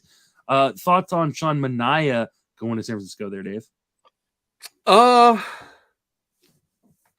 Manaea is a guy who I used to really, really like, and I've watched him the last several years. He's just so inconsistent. He'll have stretches where he'll look like a legit ace, and then he'll just get blown up for like 6-8 runs in several outings, and his velocity will dip way down. And I just feel like it's a great park for him to be going to, but then again, like he's been in, Oakland's a good pitching park too. San Diego's not exactly a hitter's haven. I just don't trust him, really, is what it comes down to. Like, he's not a guy that I'll typically be targeting in any drafts. He's going like 340. It's, at that point, I think he's fine to take a shot on. I just don't know that he'll be my target there. He's just not a guy I'm ever going to get excited about.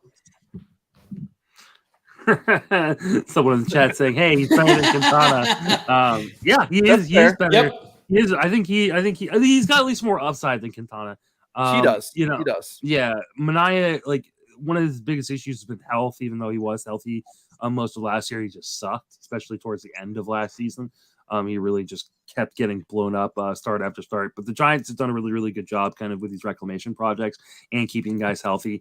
I'll take gamble because like you're not having to pay very much for him. You can drop him really, really easily if he sucks in his first two starts. Yep. Especially I haven't checked with the Giants opening, kind of a couple weeks it looks like. But if like they've got some home starts against the Rockies, or some really easy teams coming to town or something like that, sure, I'll take a dart throw on Sean Manaea. Sam, I think he's more interesting in DCs than he is in like you're not where Sam. you have a short bench. Oh no, but that's fine. I'm trying to learn. I'm ready. All I'll say is that he's excited to come back home. He tweeted that he was excited to go back to the Bay Area. And so, again, San Francisco is just an organization that I trust with their players. They seem to, Brandon Belt aside, they seem to get a lot out of the pieces that they have that come to San Francisco. So I think that at his ADP right now, he's real interesting. I don't know.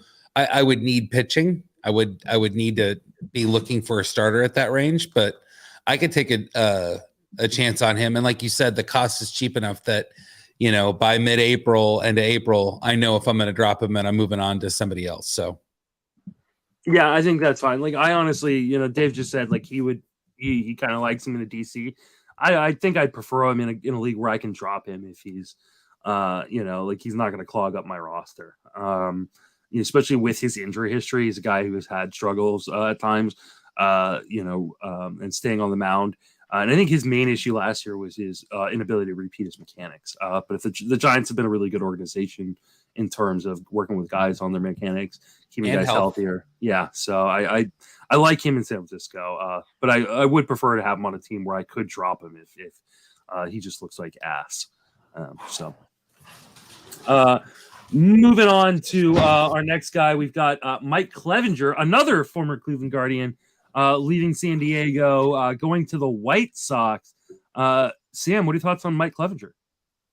I'm excited to see him move back to the AL Central. I think that the competition, I realize that it's not a perfectly balanced schedule, but I think that it's going to be a better division for him to pitch in. And I think that there's still upside with him that we've seen before that he hasn't been able to access.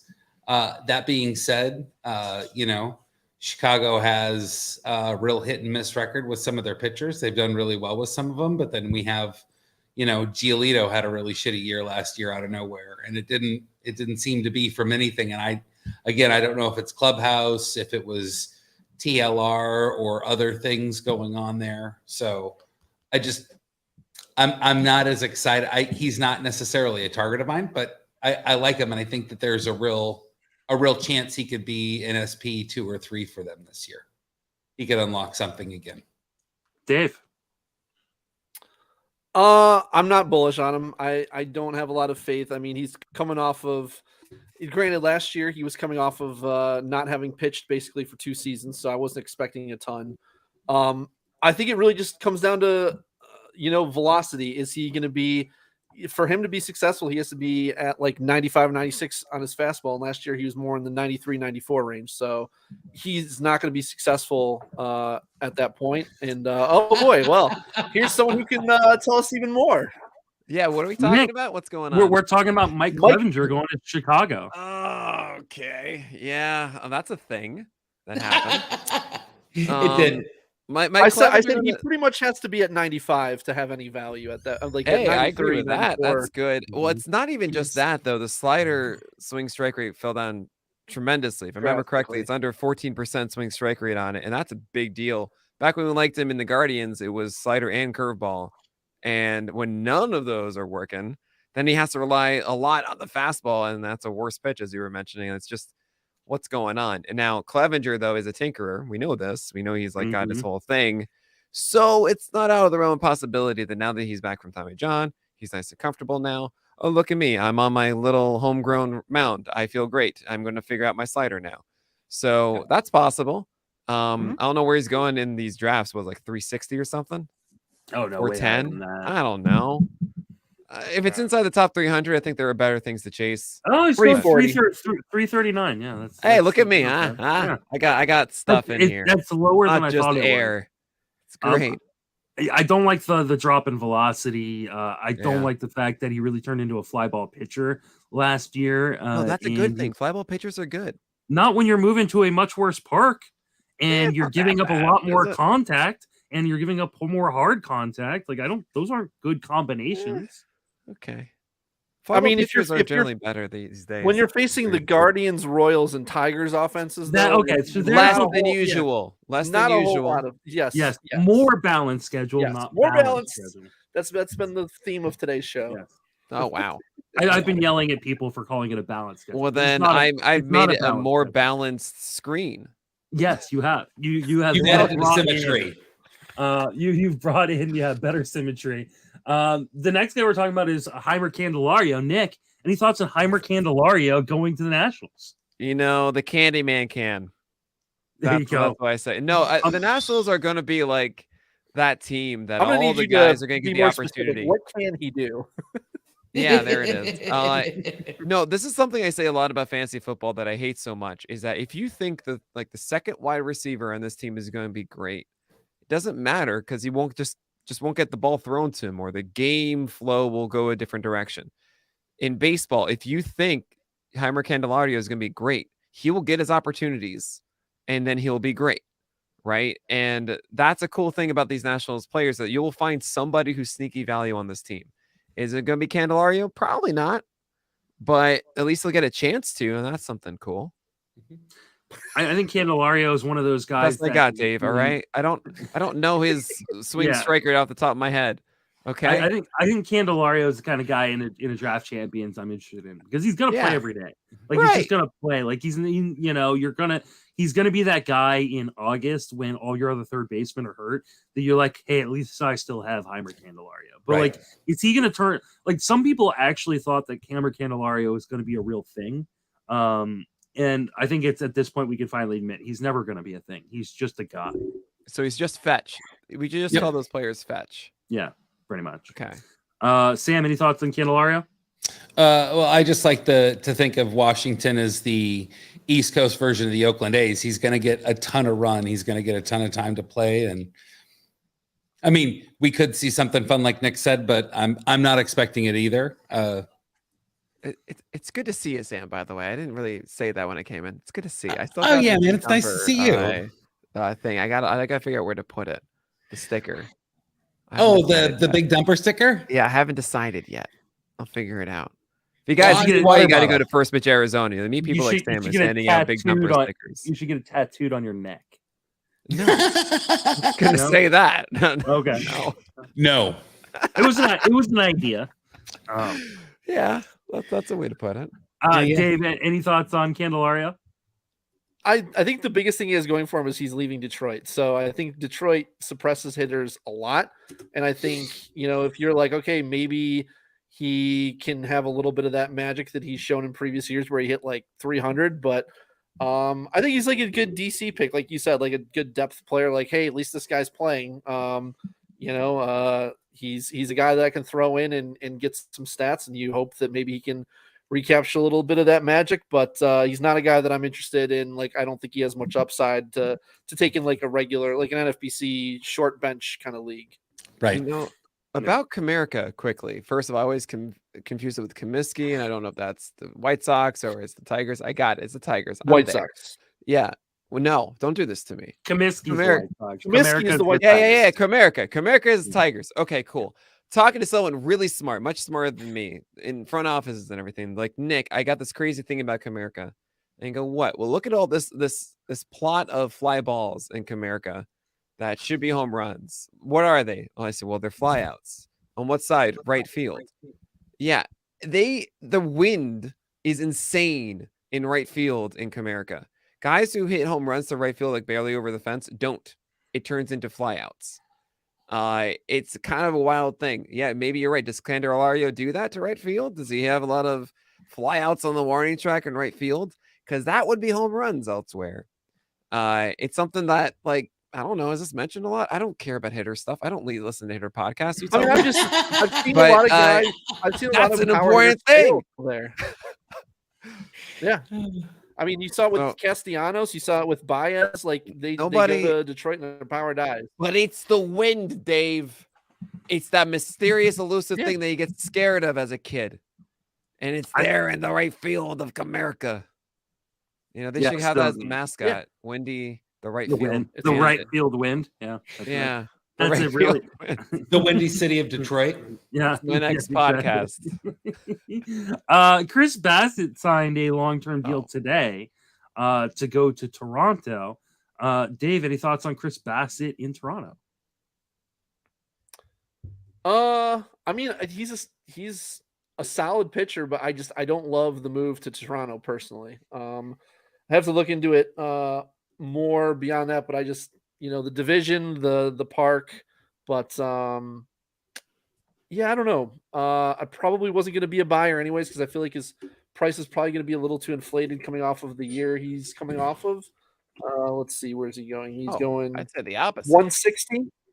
Oh yeah. Oh yeah. He brought it down to 342, 114 whip.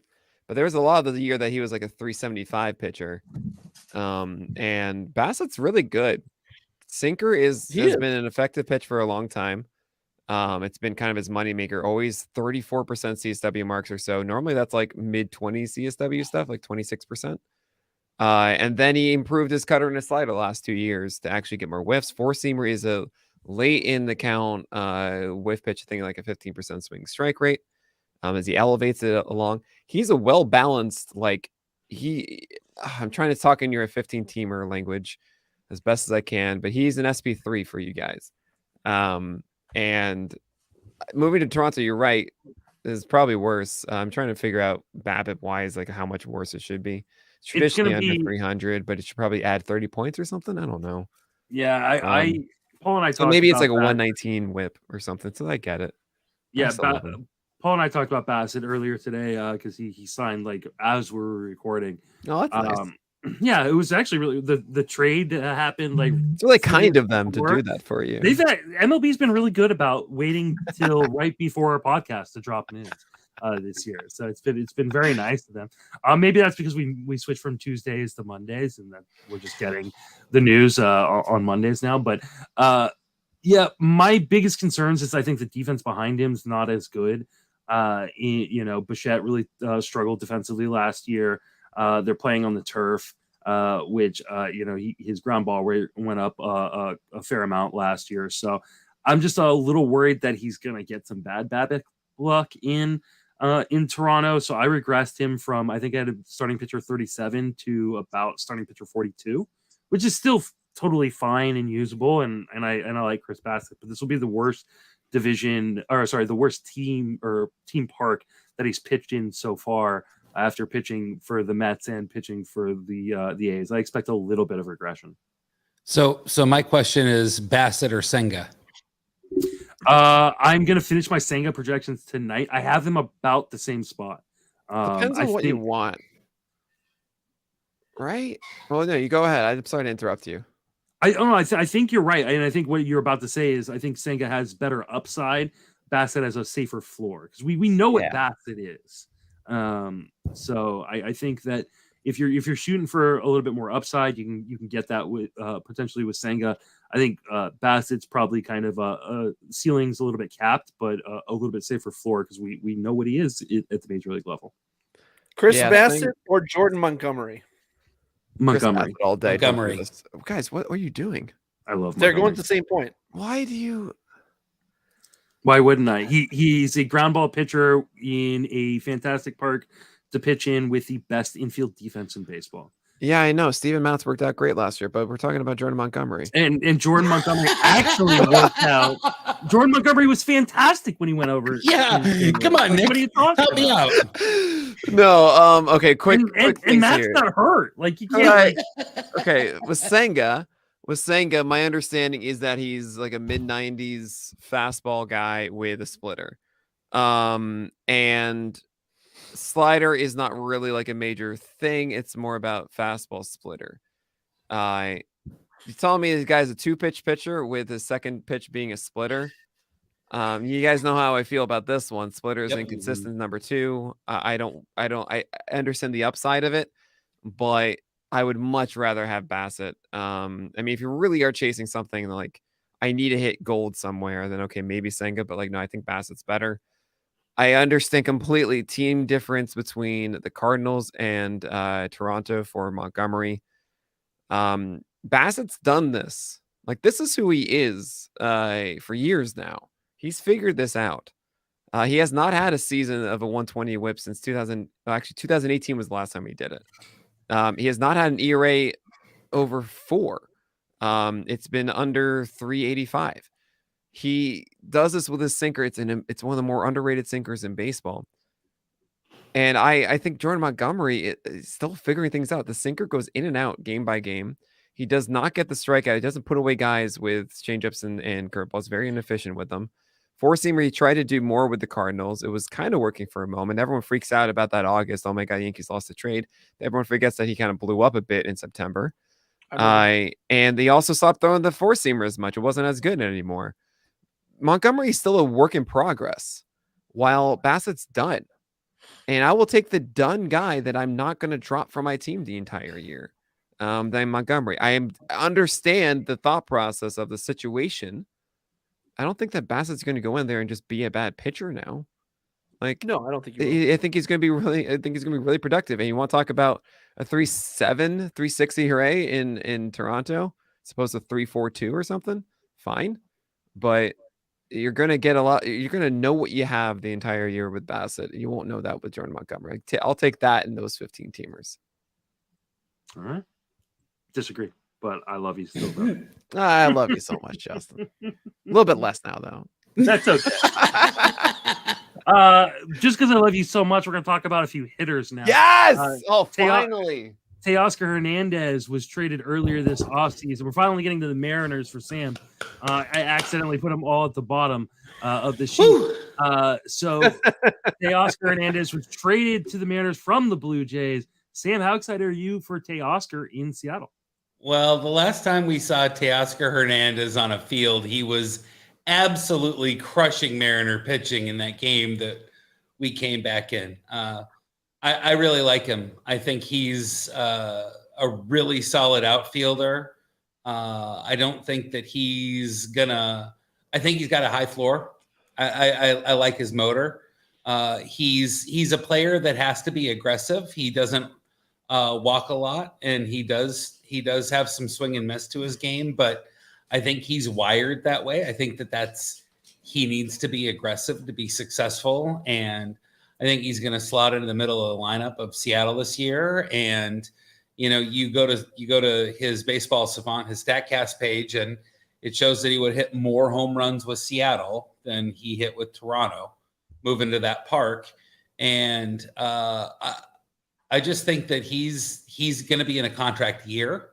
He's playing for money. It's hard to ask me because I've got so much helium. There's a tank right next to me that I'm taking hits off of, but man, I'm real excited. I think he's in my outfielder rankings. I think I have him as top 20 outfielder for the season. So, outfielder 2 for most squads. You should have heard Sam's voice in First Pitch Arizona and how deep it was. It was insane. But now he's got the helium and it just sounds like this. Thanks. Dave, what are your thoughts on Teoscar going to Seattle? I was wondering where Nick was going with that. I'm a big Teoscar fan. Once he got healthy around, coming into June, he looked like his old self again. And I feel like he's going in like the early 5th round right now. And that feels like at least 1, maybe 2 rounds too late. This is a guy who in past years has gone in as a 2nd rounder. And I think I'm not saying I want to pay the 2nd round price for him, but I think he has that skill set. And, he's not just a power guy. He can give you some average and a little bit of speed as well. I do think that the going from Toronto to Seattle is a bit of a hit, but I don't think you're paying that premium that you would otherwise be paying if he was coming off of a completely like normal, dominant, healthy year. And I think that he proved he was healthy from June on last year. And I think that's the guy you're getting for 2023. So I like him a lot for Seattle, and I like him a lot even more in fantasy. Now, I do have a concern about Teoscar Hernandez's fly ball rate dropping. With ground balls going up this past year, swing strike rate went up as well. It's nice that he's going to be in the middle of the lineup in Seattle, likely. Yep. But it seems like a little bit of a startling trend. We didn't see the average that we saw in previous years as well. That might fall with it. As that looks like the swing strike rate's been the same the last 3 years. I'm seeing 17%, 16, 16. Fly ball, though. Fly ball is defined a little bit differently and better on our player pages because more defined as a fly ball and less of a line drive. Okay. But that's how I roll. And you guys, and how did I know so much about a hitter so quickly? Well, I used the pitcherless player pages. Oh my God, that is marketing 101. That was amazing. God, how much are we charging him for this commercial? Speaking of a master class right there, that is how you plug your work without actually plugging your work right there. Definitely go to Pitcherlist. Use all of their tools, especially their player pages. Make sure you're listening to Nick on all his podcasts. Oh my gosh, Justin. It's the video that gets results. $50 a minute, by the way. The video that gets results. However, Teoscar is, he is who he is at this point, right? Like he is a guy who doesn't make a ton of zone contact. He, swings and misses quite a bit, but when he does hit the ball, it goes a long way. This is going to lead to him having hot stretches and cold stretches, and you have to be willing to kind of ride those waves because the hot stretches are going to be really, really nice and really good, and those cold stretches are going to be effing brutal. I tend to not like spending a top 5 round pick on a guy that is this up and down. And as much as I was like in on Teoscar before the breakout, I have not been willing to pay the price since. And it's actually worked out fairly well for me. So I'm going to continue to not pay this price. There are guys going above him who I like a lot less than him this year, but there are guys who are going behind him that I like a lot more. So Teoscar is probably not going to end up on a ton of my teams, even in spite of how bad outfield is this year. Yeah, Justin is saying that he's Teoscar wild. Well done. Well done, my friend. Anytime. Yeah. That was awesome. God. That was just amazing. Moving on to the other Mariners move that happened earlier this offseason. Jesse Winker and Abraham Toro was traded to the Brewers for Colton Wong. Dave, what are your thoughts on this trade? Let's start with Nick. Go ahead, Nick. You seem like you're excited to talk about this. We have no more pitchers on the rundown. You have no more. So. Why did you send me this link? I don't. Because I love talking to you. I love you guys too. We're going to talk about Kyle Muller. It is past midnight for me, so I am going to go to bed. And I just want to say, you guys are fantastic. I love this so much. And Sam, your home is incredible. Look at these lights. Look at that framed photo of somebody painting. Oh, look at the Christmas tree. Oh my gosh. How many of those are big dumpers? I don't know. Too many to count. Too many. There's one right there. There it is. Also, Dave, I'm going to be honest with you. For the longest time, I thought over your left shoulder was one of those wheeled out TVs that the teacher did when the substitute came in. The AV club.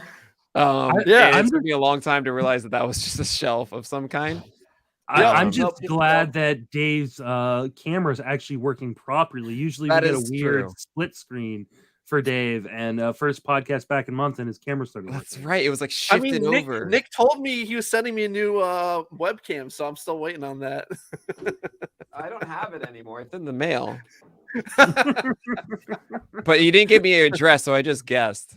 Yeah, well, you can just write Ohio, and everybody knows Dave. There you go. But yeah, I hope we're watching. Very small town. Yeah. I hope we're watching Schoolhouse Rock on that TV later today. Thanks, Dave, for that. Looking forward to it. I'm Bill on Capitol Hill all day, just on repeat. But thank you guys for letting me come on. Thanks for stopping in. Always a pleasure, Nick. Take care, guys. Peace and love. Bye-bye. Make sure you're following Nick on Twitter at Pitcher List. Lord. He's one of my favorite dudes in the industry and a fantastic analyst. And anytime he just jumps in the chat, I just send him the link to see if he'll jump in. So, Dave, where are you at on this trade? Jesse Winker, Abraham Toro to the Brewers, Colton Wong to the Mariners. I'll be honest with you. This is a trade that I saw. It was a while ago, and I have not really thought much about it. I think for Winker, you're hoping that he gets, more playing time, but I don't know on the Brewers if he will. He's probably still going to be right. Wasn't he platooning towards the end of the all last year? Yes, he's a strong side platoon bat, even on the Brewers. Like it's just, okay, yeah. And injury risk, and I know there are a lot of people in the industry who really love Jesse Winker. I'm not one of them, and I never have been. I don't think I ever will be. He has his stands, man. He does. They love him. And I get it because he doesn't strike out a lot and he walks a lot, but I just don't know if he has what they're hoping he has. That the barrel rate was a lot higher before, he was at a 13.5 barrel rate. And then last year he was down to 7.5. So pretty much halved itself. And the max EV was down. So I don't know, was he healthy? Was he comfortable in Seattle? I don't know. I was actually hoping Sam could inform us more on what happened last year. Well, you remember the fight that got picked at Angel Stadium where him and JP Crawford ran over to the Angels bench and there was a big fight, and Winker was one of the guys that was a big part of that. And I thought that was a sign, not that I'm a big violence fan, but I thought that was a sign that he was part of the clubhouse, that he was one of the dudes in the clubhouse. And for all the reports to come out that he wasn't, that they moved on from him because of his clubhouse personality. I didn't know that. I'm not as excited for Milwaukee. I don't know why Milwaukee, with all those gorgeous prospects that are ready to come up, start hitting and playing the outfield, why they got somebody else to block their path. Winker has been good before, and I don't want to say that he won't be an offensive force for Milwaukee, but I don't know what happened last year, because he was the reason that we traded. He was the big acquisition from Cincinnati and ended up being worse than Suarez. So I'm super happy we got rid of who we did for Colton Wong. Yeah, reportedly, and this is just something I saw written, is that Winker's lazy, that he doesn't like to work, that he doesn't, everything that Sam was saying about Mitch Haniger is the opposite for Jesse Winker, and that the club got to a point, especially with his rehab, because he had offseason knee surgery and offseason back surgery, that they didn't like the work ethic in terms of getting back ready to be in baseball shape.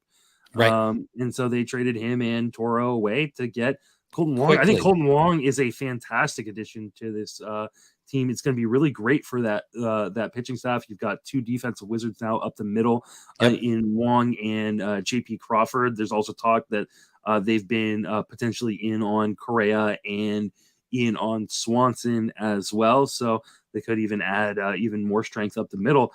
I love this move for Seattle. I don't care about it for Milwaukee. I know I got an argument with Paul on Sleeper on the Bus when we talked about this, because he's a big Winker stan. I don't like Jesse Winker. I'm not ever really going to like Jesse Winker. Yeah, no. I think that's a pretty good read. And the other thing about it is that Perry Hill is our infield coach for defense, and he is a miracle worker. He's turned around a significant number of players that have come over to the Mariners. We have a phenomenal infield defense. I think that Colton Wong is going to show out, especially with the lack of the shift and all these other defensive challenges that we're going to be putting on second baseman. I think Colton Wong's going to be reborn in Seattle. I think he's going to have a hell of a season. Yeah, I think Wong may lose some power just because it is a tougher environment to hit than Milwaukee, but I think he's just gonna, be kind of a steady Eddie. Like I actually like him more for the pitcher's fantasy value on Seattle than I do for his own fantasy value. But I think he's just gonna be like a fine DC second baseman, middle infield type that you can get. That he's gonna play every day as long as he's healthy and kind of rack up plate appearances. They'll probably hit double-digit home runs and steal 15 bases and be fine. For what it's worth, the lowest park factor for lefties and righties either side is Seattle for lefties. So that is the worst park factor in baseball, is Seattle for lefties. Yeah, I'm not super interested in Wong for his own fantasy value. I think he increases the fantasy value of the pitchers that he's playing defense behind. I think he might run more in Seattle too. Yeah, Seattle tends to run a lot. Yeah, he definitely could. Absolutely. Let's finish out with a trade that happened earlier today. That was Sean Murphy being traded to the Braves. William Contreras, who I don't even know how I spelled that incorrectly, but William Contreras to the Brewers. Contreras. Yeah, I put an extra in there in Contreras. And Esteury Ruiz and Kyle Muller to the A's. This is why I don't usually let Justin touch the notes, because this always happens. Yeah, that's that was actually kind of impressive, like how many E's and R's I put in Contreras' last name. Sam, what are your thoughts on this trade? I was super confused about it from Atlanta's point. I don't think that it helps Atlanta at all. They traded away an all-star catcher. They got rid of some they've cleared out some of the room that they had in AAA and some of those players that they were trying to figure out if they're 4A or major league players. But I don't know that it's a huge boon. I do like Sean Murphy as a catcher, and I think that he's going to be better offensively, obviously, in Atlanta than he's going to be in Oakland. But I think he's going to play less. I don't think he's going to get the at-bats or the playing time that he got in Oakland. And so the Braves are a really smart organization, and I'm an idiot. So, I'm sure that there was good reason that Alex did what he did. But I really like this trade for the Brewers, and I really like this trade for Oakland. They got a bunch of players that they love, these, players that they're just going to throw out there and play all the time. We finally get to find out, what is Esteury Ruiz? Is he really a major league player, or is he just somebody that people are dreaming on? Because I think he's on his third or his fourth organization in the last year. But this is a guy who steals everything and has a decent hit tool. So I want to see. And so Oakland, I'm actually excited about to see some of these players play. Milwaukee, I think that they did a really good job with this trade. The Braves are a good team, but meh. That's interesting. I completely disagree with you. Please do.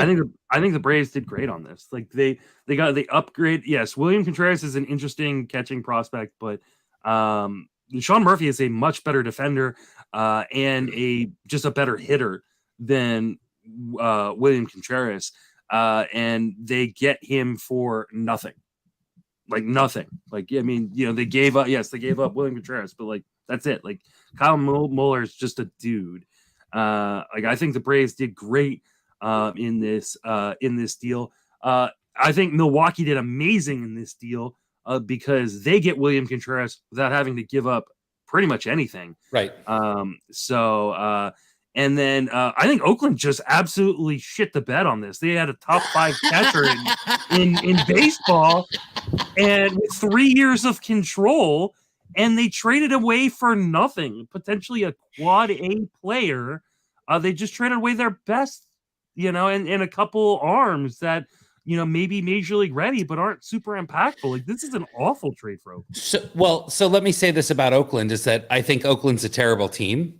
I don't think that Oakland does anything the last couple of years, especially the way that they've just absolutely decimated all of their homegrown talent. When I say that this is a great trade for Oakland, like this seems to be what they want to do is spend $12 on their starting 9 and see what happens with it. So I think they're accomplishing exactly what they want to accomplish, which is be the worst team in Major League. Right.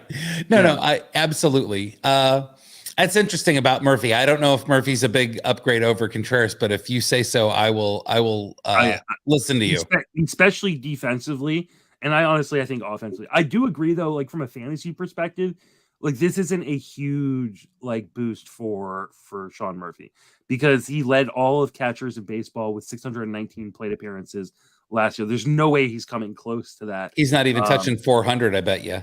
No, I think he still gets like 450, but like he's going to lose a lot of plate appearances, but it is a much better park upgrade.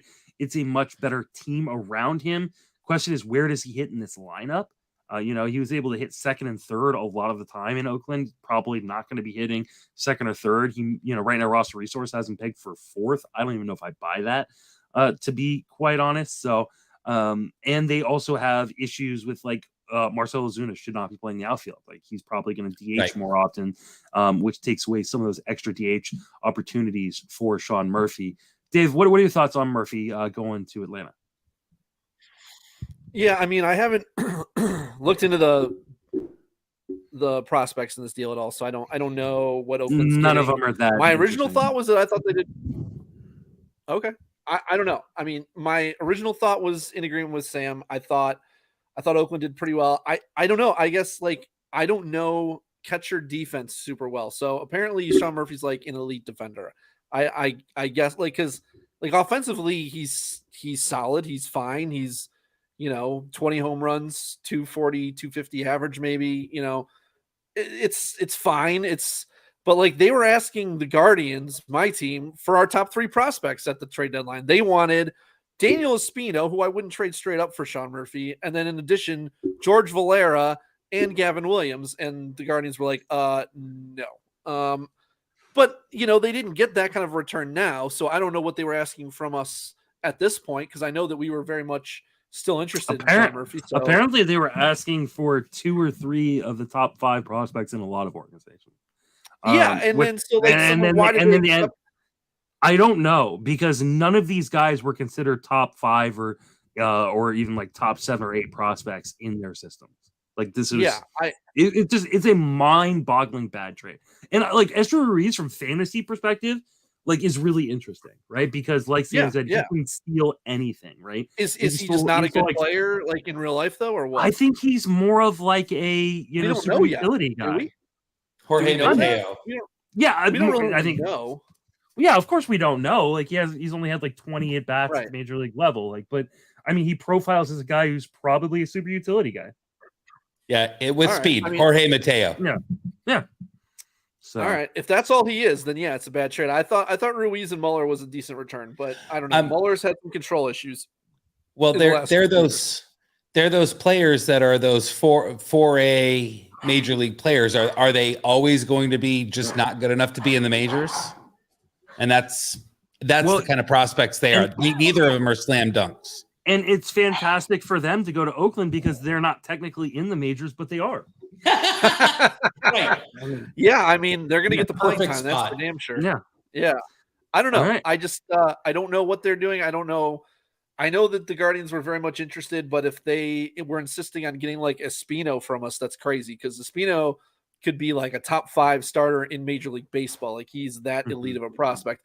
I'm not that high in the rest of our system, to be honest with you, but you can't ask for him, Valera, and fucking Gavin Williams. Like, this is ridiculous. So I don't know. I don't know what they were asking for at this point. Obviously, they came down on the price, but this is what they ended up with. And Oakland always wants, it seems like, quantity over quality. Like they always would rather take more shots in the hopes that they hit on 1 or 2 of them rather than like going after one premium prospect and just getting a couple of fillers on the side. So I don't know. I guess we'll see how it works out. But what about Contreras with the Brewers? Do we think he's going to be playing? Like, is he going to be their primary catcher? Yeah, I think he's going to be their primary catcher. I think so. I think he's a primary catcher to start the year. I think they're going to give him an opportunity. It's a great park to hit in. He's probably got the ability to DH, especially on days where they don't want Winker going up against the lefty. So, yeah, I mean, I think this is a great move for Contreras.